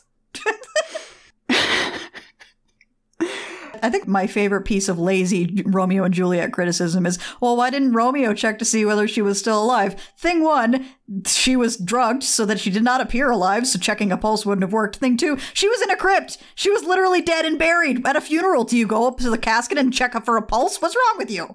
I mean, in Victorian times, sometimes you do bury people with little bells just to be sure, but this is not one of those times. No, they were pretty damn sure she was dead. It is, in fact, a suspend your disbelief death potion. This is a dramatic story. People do not have to do sensible things here, or have sensible options. Or even they can do and say things that are sensible within the context that they exist. They are not modern-day middle-class Americans with therapists and access to the internet. You know, you're 13 to 15. You just make whatever idea seems best for you at the time, especially if it involves you having sex. What if you had sex, though? And the allosexual 13 to 15-year-old brain is like, yes, do that thing. Do it, do it, do it, do it. Do it. And that's Romeo and Juliet. In retrospect, one of us probably should have watched West Side Story. It should have been me. Stephen Sondheim even wrote the lyrics for that one. I feel like of all three of us, you are the pick to watch West Side Story. You know, I've never actually seen West Side Story. I don't know how. Again, it's West Side Story, and Stephen Sondheim wrote the lyrics book for that. I love me a Sondheim. You too love you a Sondheim. This is what we have, though. We have Gnomeo and Juliet and Sealed with a Kiss, and the outlier, Romeo plus Juliet.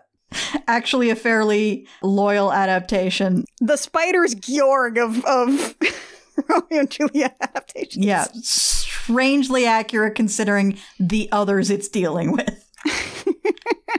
Well, that, I think, is going to do it for us, folks. People don't tend to do Romeo and Juliet well. I'm just stuck thinking about these fucking movies. I'm having a moment.